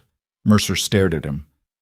3 of the remaining 4 are listed as status unknown, Quinn said, which I think means they ran, like Elena did, and the network lost them. He paused. The 4th one is Elena. She's listed as active recovery target. The corridor was very quiet. "They recruited children," Mercer said. "Children who didn't exist on paper," Quinn said. "Children who had been in state care systems long enough that their records were bureaucratic noise. Nobody missed them. Nobody looked." He lowered the printout. "The training program ran for 3 years. Psychological conditioning, physical training, language immersion, technical instruction. By the time they were operational, they were..." He stopped. "The records describe them as assets, not personnel, not operatives. Assets." Mercer thought about Elena at 19 being told her name was an inefficiency. He thought about what a person became when they were told from the age of 14 that their name was an inefficiency. He thought about the tremor in her hands in the dark corridor and the way she had pressed them against the wall, and the fact that she had spent 6 years collecting evidence against the people who had made her into what she was, instead of simply trying to disappear. "She needs to see this," he said. "The operational logs." "I wasn't sure," Quinn said. "It's her own file, essentially, her own history. I didn't know if..." "She needs to see it," Mercer said. "She has a right to see it." Quinn handed him the printout. He brought it to her at 10:30. She was in the medical ward, out of bed, standing at the window. The IV line had been removed again, just this time with Okafor's knowledge, and she was dressed in the base issue layers from the night before. The rifle was in the corner, propped against the wall. She had moved it off the bed deliberately, Mercer thought, put it at a little distance. He handed her the printout without preamble. She took it, read it. He watched her face as she read it, and her face did almost nothing. And he was beginning to understand that the almost nothing was not absence of response, but the specific trained management of response. The thing you developed when you learned young, that showing what you felt was a vulnerability that could be used against you. She read for about 4 minutes, turned the pages, read the part about the 41 recruits, the 37 deceased, the language about acquisition sources. When she finished, she folded the printout along its original crease and held it. 14 years, she said. Yes. I knew it had been running for a long time. I didn't know how long. She looked at the folded paper.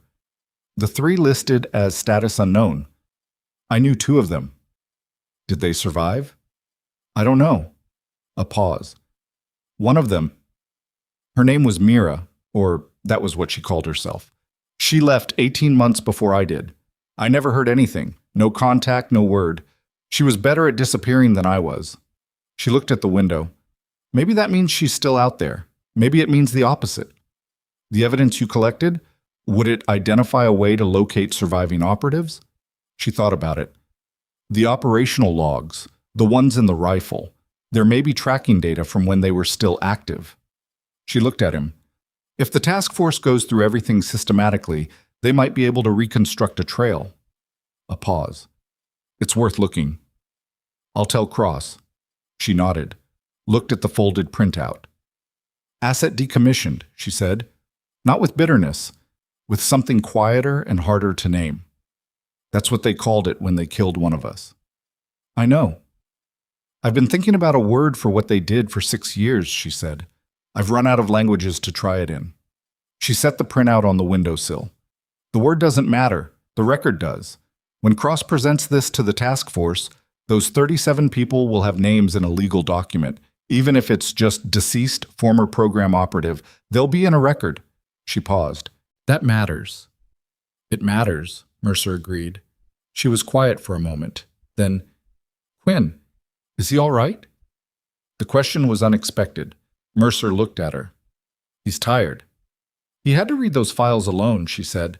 That's a hard thing to do alone. Someone should check on him. Mercer noted this. A person who had been told her name was an inefficiency, asking about the emotional state of a weapons technician she had met 16 hours ago. He noted it and didn't comment on it because commenting on it would diminish it somehow. I'll check on him, he said. At 1400, Hartley arrived. She came by helicopter, a 2-hour flight from Tromsø, and she came alone, which told Mercer she was taking this seriously enough to keep the circle small. She was in her late 40s, with the particular compact authority of a person who had spent years commanding in difficult environments and had long since stopped needing to announce her rank through anything other than the way she moved through a room. She met Elena in the medical ward. Mercer was present. He did not think his presence was strictly necessary, but he was not going to leave Elena alone in a room with the first senior official to have contact with her, not until he had a better read on how this was going to go. Hartley sat across from Elena, looked at her for a moment, looked at the rifle in the corner. Ms. Vasik, she said, I've spent the last 2 hours reading the preliminary analysis from Cross's office. Elena looked at her evenly. And I want to understand something. Hartley folded her hands on the table between them. You have been, according to the operational logs retrieved from your data module, directly responsible for 11 deaths, over 6 years, under authorization from a criminal network. Yes, you acted under orders you believed at the time were legitimate. I believe they were legitimate for approximately the first 3 years, Elena said. The following 3 years I acted under duress while building the case you now have access to. Why didn't you go to a law enforcement authority earlier? Elena looked at her. The look was patient and very slightly tired in the way of someone who has anticipated a question and prepared for it but still finds the necessity of answering it tedious. The 4 intelligence designators in the file, 2 of them correspond to active federal personnel. I had no way of knowing which law enforcement channels those personnel had access to. A pause. I attempted contact with a federal attorney in my first year of running. That attorney was dead 6 weeks later. Officially, it was a car accident. She held Hartley's gaze. I made a different calculation after that. Hartley processed this. Cross, she said. Cross was identified to me by a source I trusted 18 months ago. He had already begun investigating Halden independently.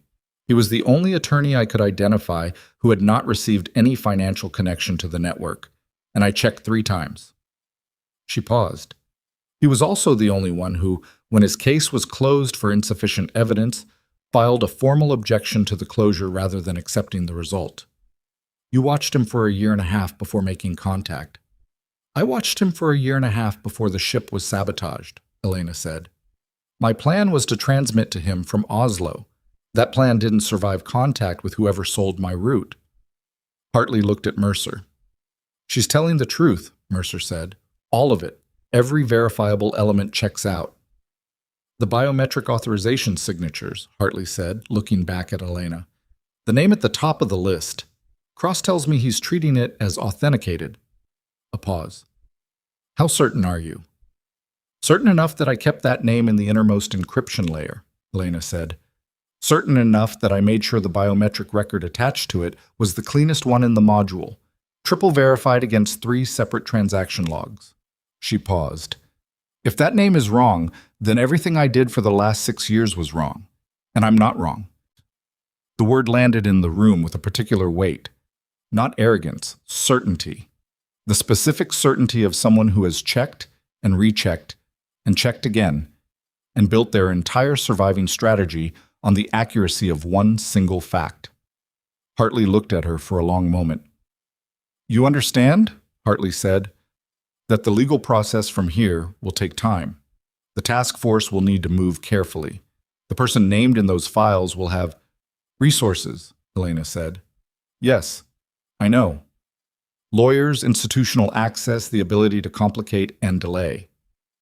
I know. And you understand that during that time, your safety is not guaranteed, Elena said. I know that too.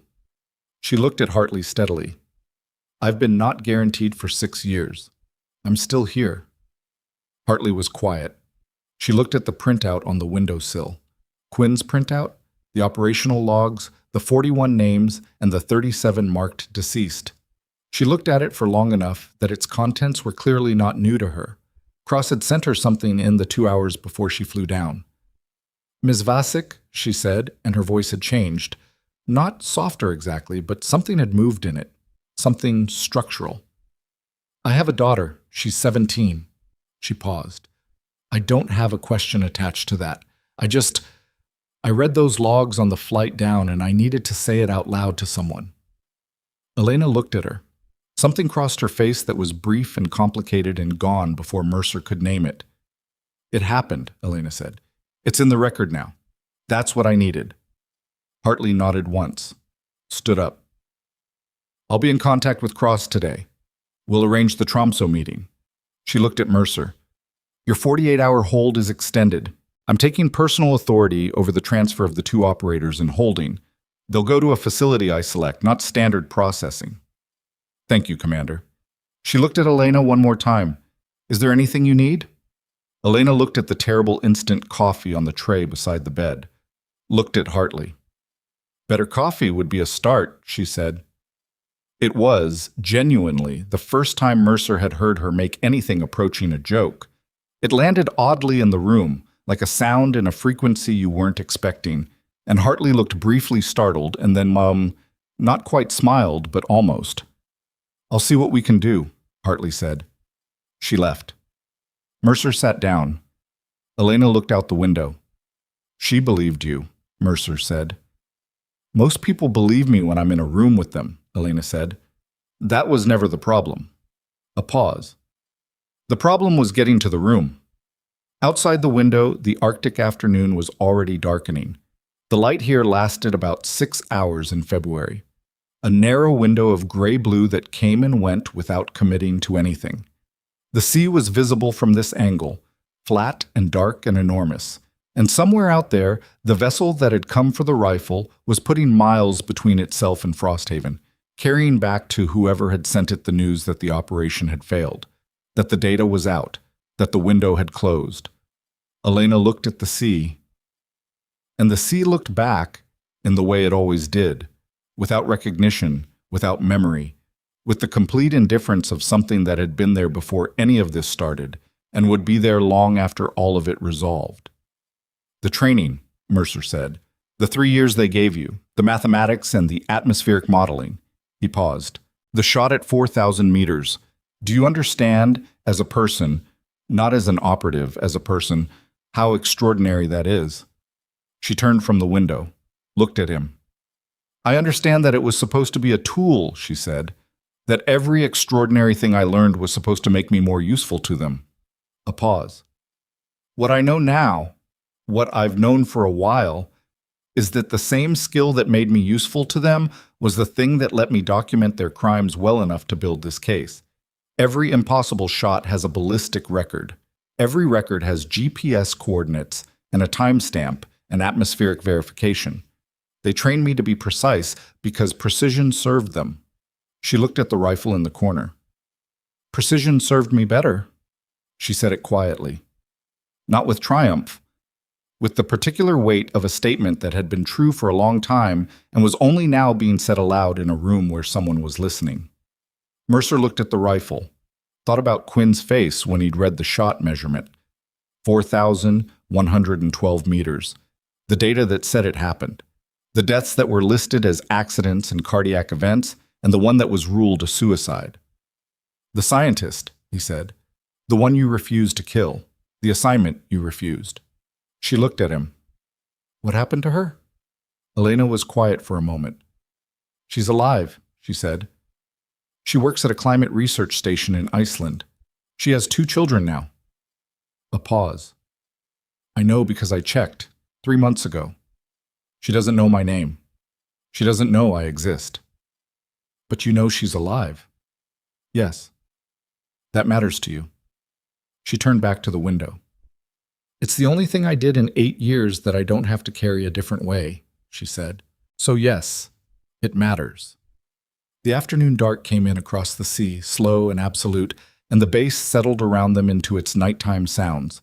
And somewhere down the corridor, Quinn was eating something and Halverson was running a perimeter check, and the 2 operators in holding were sitting in separate rooms doing the arithmetic of their situation. And Cross was in Washington with 54 names and a set of biometric authorization signatures, and a satellite link, and the beginning of a case that would take months and would be difficult and would be contested at every step by people with extraordinary resources and a profound motivation to make it fail. It would not be clean. It would not be fast. It would not be the kind of resolution that felt like resolution when you were inside it. But the data was out. And Elena Vasik was in a room with her name on a record, looking out a window at a sea she had survived, and the rifle was in the corner and not in her arms. And that, Mercer thought, was a different kind of thing than it had been yesterday.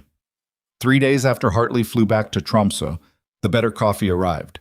It came in a vacuum-sealed bag tucked inside a supply delivery that also contained fresh medical stock and a replacement sensor array for the north perimeter, the one that had been cut. Nobody signed the coffee. It was simply there, in the supply manifest, between the saline bags and the circuit components, listed as miscellaneous consumables. Elena held the bag for a moment when Okafor brought it to her, turned it over, set it down and didn't say anything, but the set of her shoulders changed in a way that was small and not entirely nothing. The days between the incident and the Tromsø meeting were strange, in the way that aftermath is always strange. The acute phase had passed, the adrenaline architecture had collapsed, and what was left was the ordinary business of existing in a place while waiting for the world outside to catch up to what had happened inside it. Frosthaven ran its routines. Perimeter checks, maintenance rotations, the endless administrative rhythm of a small military installation in the middle of nowhere. The 2 operators in holding said nothing to anyone, ate their meals, and waited with the patience of people who had been trained to wait. Cross called every day. The authentication process was moving. The financial records had been cross-referenced against 17 separate institutional databases. The biometric signatures were being verified by a forensic team he had flown in specifically, people who owed him professional loyalty and nothing to anyone else. The name at the top of the authorization chain was generating the kind of careful, quiet interagency panic that Cross described in clipped, controlled language that still managed to convey that several very senior people in very secure offices were not sleeping well. Elena listened to the updates through Mercer. She did not ask for unnecessary detail.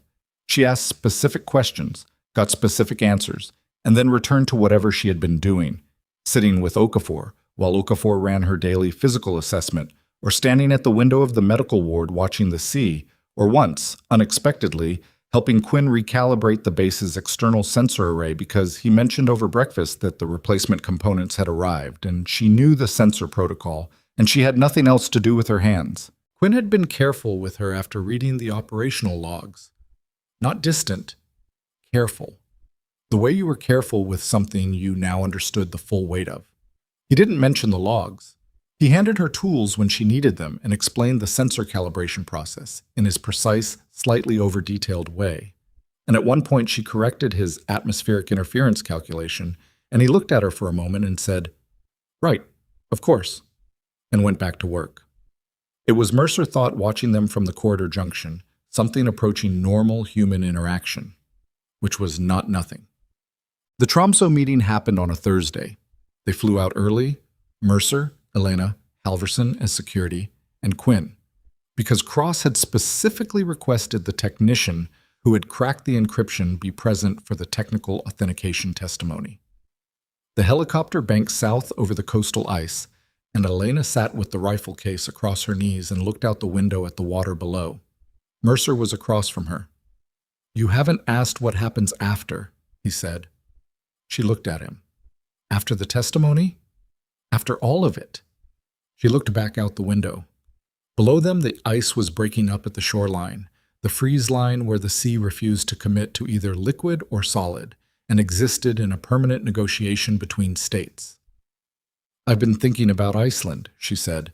"The research station." "Not the station itself, the island." She paused. "I've never been somewhere because I chose to be there. Every location for 8 years was a function of where the evidence was, or where I needed to be next, or where I could survive for the next week." She was quiet for a moment. "I want to go somewhere because I decided to." "Iceland is cold," Mercer said. "I've noticed that cold doesn't particularly affect me the way it affects most people." He almost smiled. "Fair." She turned from the window. "What about you?" she said. "After this." "Back to Frosthaven," he said, "until my rotation ends. Then probably a district posting somewhere." "Do you like it? The Arctic?" He thought about it honestly. "I like knowing where I am," he said. "Up there, the horizon is clear. You can see what's coming." A pause. "I find that useful." She nodded slowly. "I understand that." "I thought you might." The helicopter flew south through a sky that was the color of old pewter, flat and wide and indifferent, and below them the Norwegian coast came and went in pieces through the cloud layer. What? The Maritime Law Facility in Tromsø was a building that looked like what it was: functional, institutional, designed for the serious and unglamorous work of international legal process. Cross met them in the entrance lobby. He was taller than Mercer had expected. He wore a coat that had seen better years and carried a briefcase that was very full, and he moved like someone who had been awake for most of 72 hours and had made a working arrangement with that fact. He looked at Elena. She looked at him. "Ms. Vasik," he said. "Mr. Cross," she said. They shook hands. Neither of them said anything else for a moment, and the moment had the particular weight of two people who had been connected by the same facts for different lengths of time and were now, for the first time, occupying the same physical space. "The authentication is complete," Cross said, "as of this morning." Elena absorbed this. "All 4 layers." "All 4 layers. All 54 authorization signatures. All 11 operational records. The financial transaction chain is verified across 9 jurisdictions." He paused. "The name at the top is authenticated." The lobby was quiet. A clerk walked through in the background, indifferent to all of it. "Then we should get started," Elena said. The testimony took 2 days. Mercer was not in the room for most of it. He sat in a waiting area with bad chairs and acceptable coffee and read the facility's Maritime Law Quarterly, which was exactly as gripping as it sounded, and watched Halverson do quiet perimeter walks, and watched Quinn go in and out of the technical session with the expression of a man processing the experience of having his work matter in a context significantly larger than he'd anticipated. On the afternoon of the second day, Cross came out and sat down next to Mercer. "She's extraordinary," Cross said. He said it the way you said something that you had to say, not the way you said something that was optional. "Yes," Mercer said, 14 years of program data, 11 operations, 54 individuals. She can cross-reference from memory, in real time, against the documentary record, and identify discrepancies that my team spent 3 days finding." He paused. "The training they gave her, it was designed to make her a tool. She turned it into an archive." "She told me something like that," Mercer said, "about precision." Cross nodded. He was quiet for a moment, in the way of someone deciding whether to say something. "The name at the top," he said.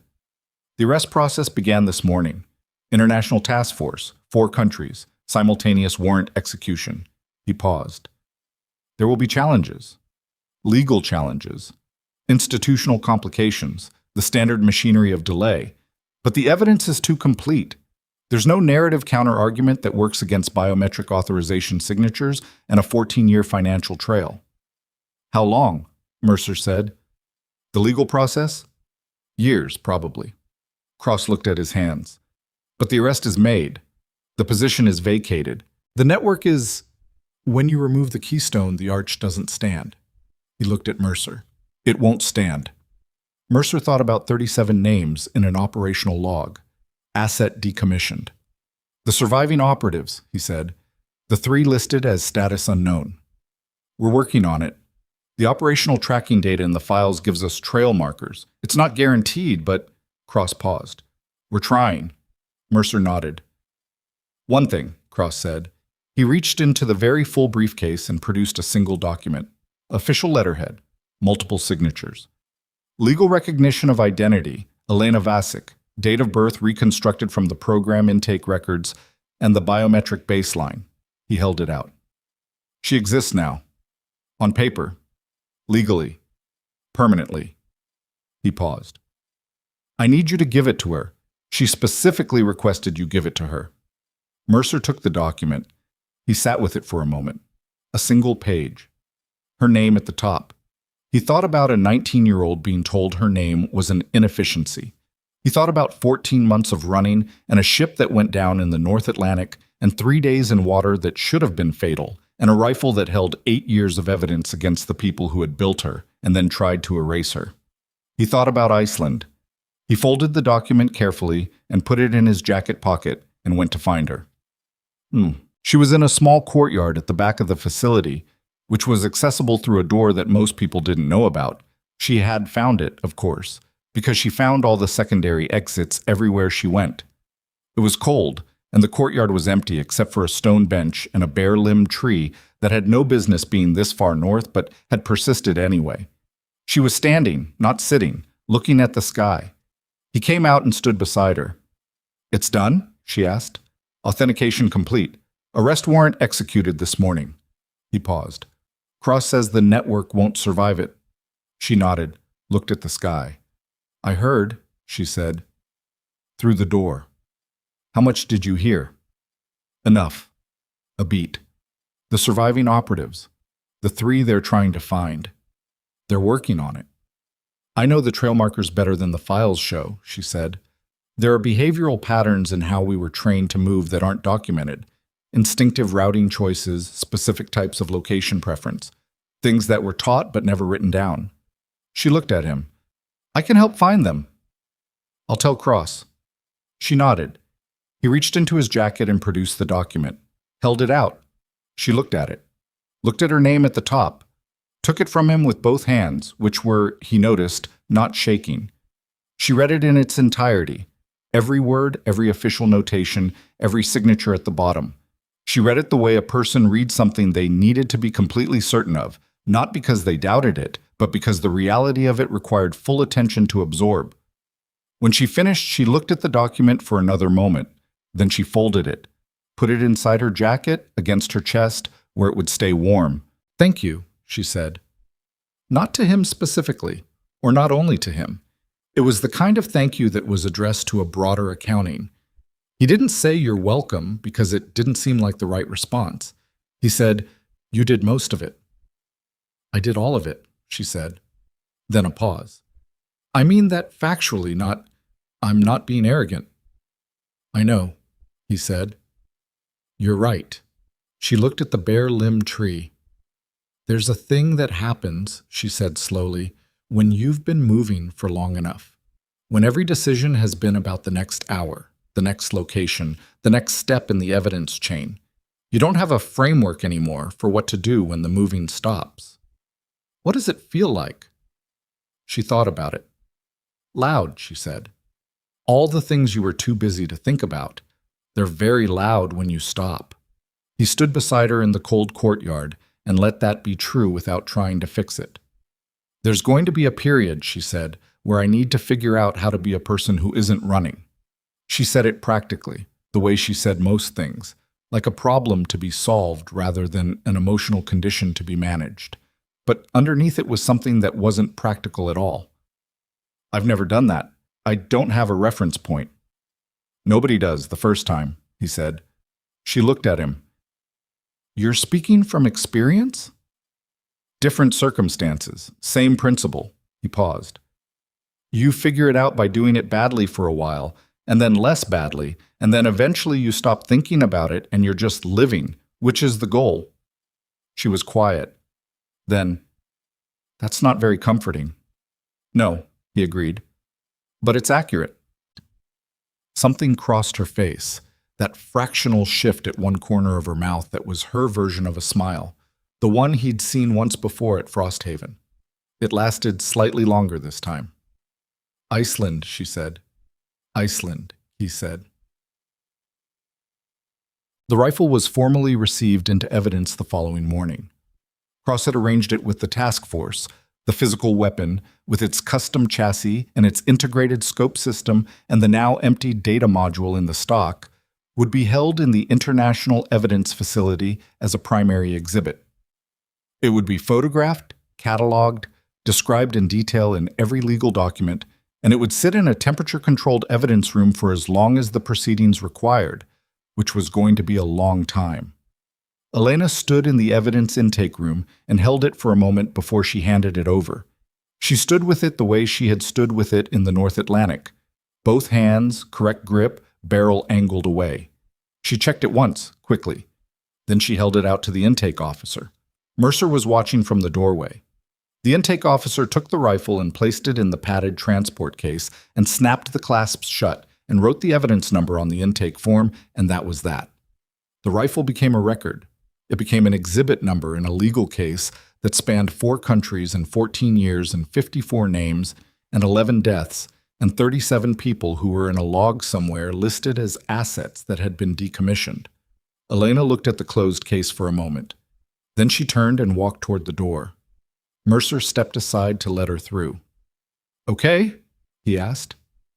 "Yes," she said. She didn't look back at the case. "Yes."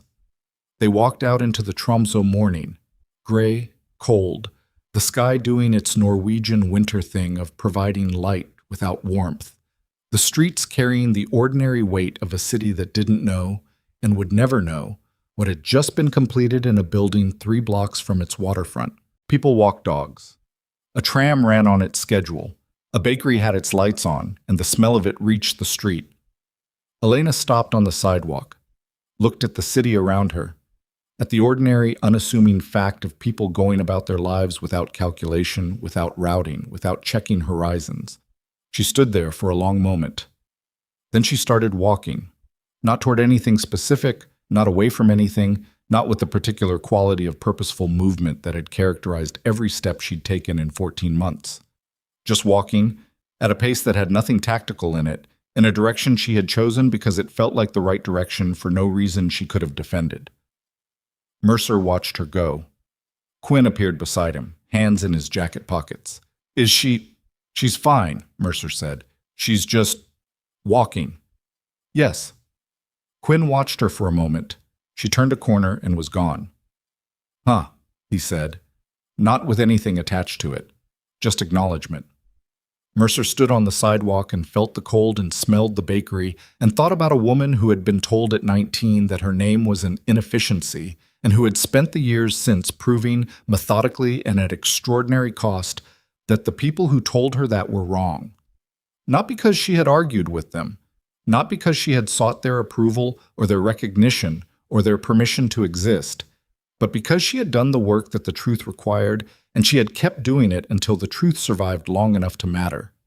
He thought about the document folded inside her jacket, her name at the top. Elena Vasik, existing on paper, legally, permanently, in the records of a world that had tried very hard to ensure she would never appear in any of them. He thought about Iceland, about choosing a place because you decided to. He thought that was probably enough. Not clean, not resolved into neatness, not the kind of ending that tied itself.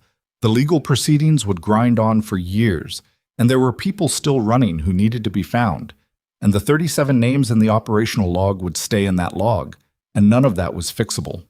But the data was out, the name was in custody, The network was dismantled at its foundation.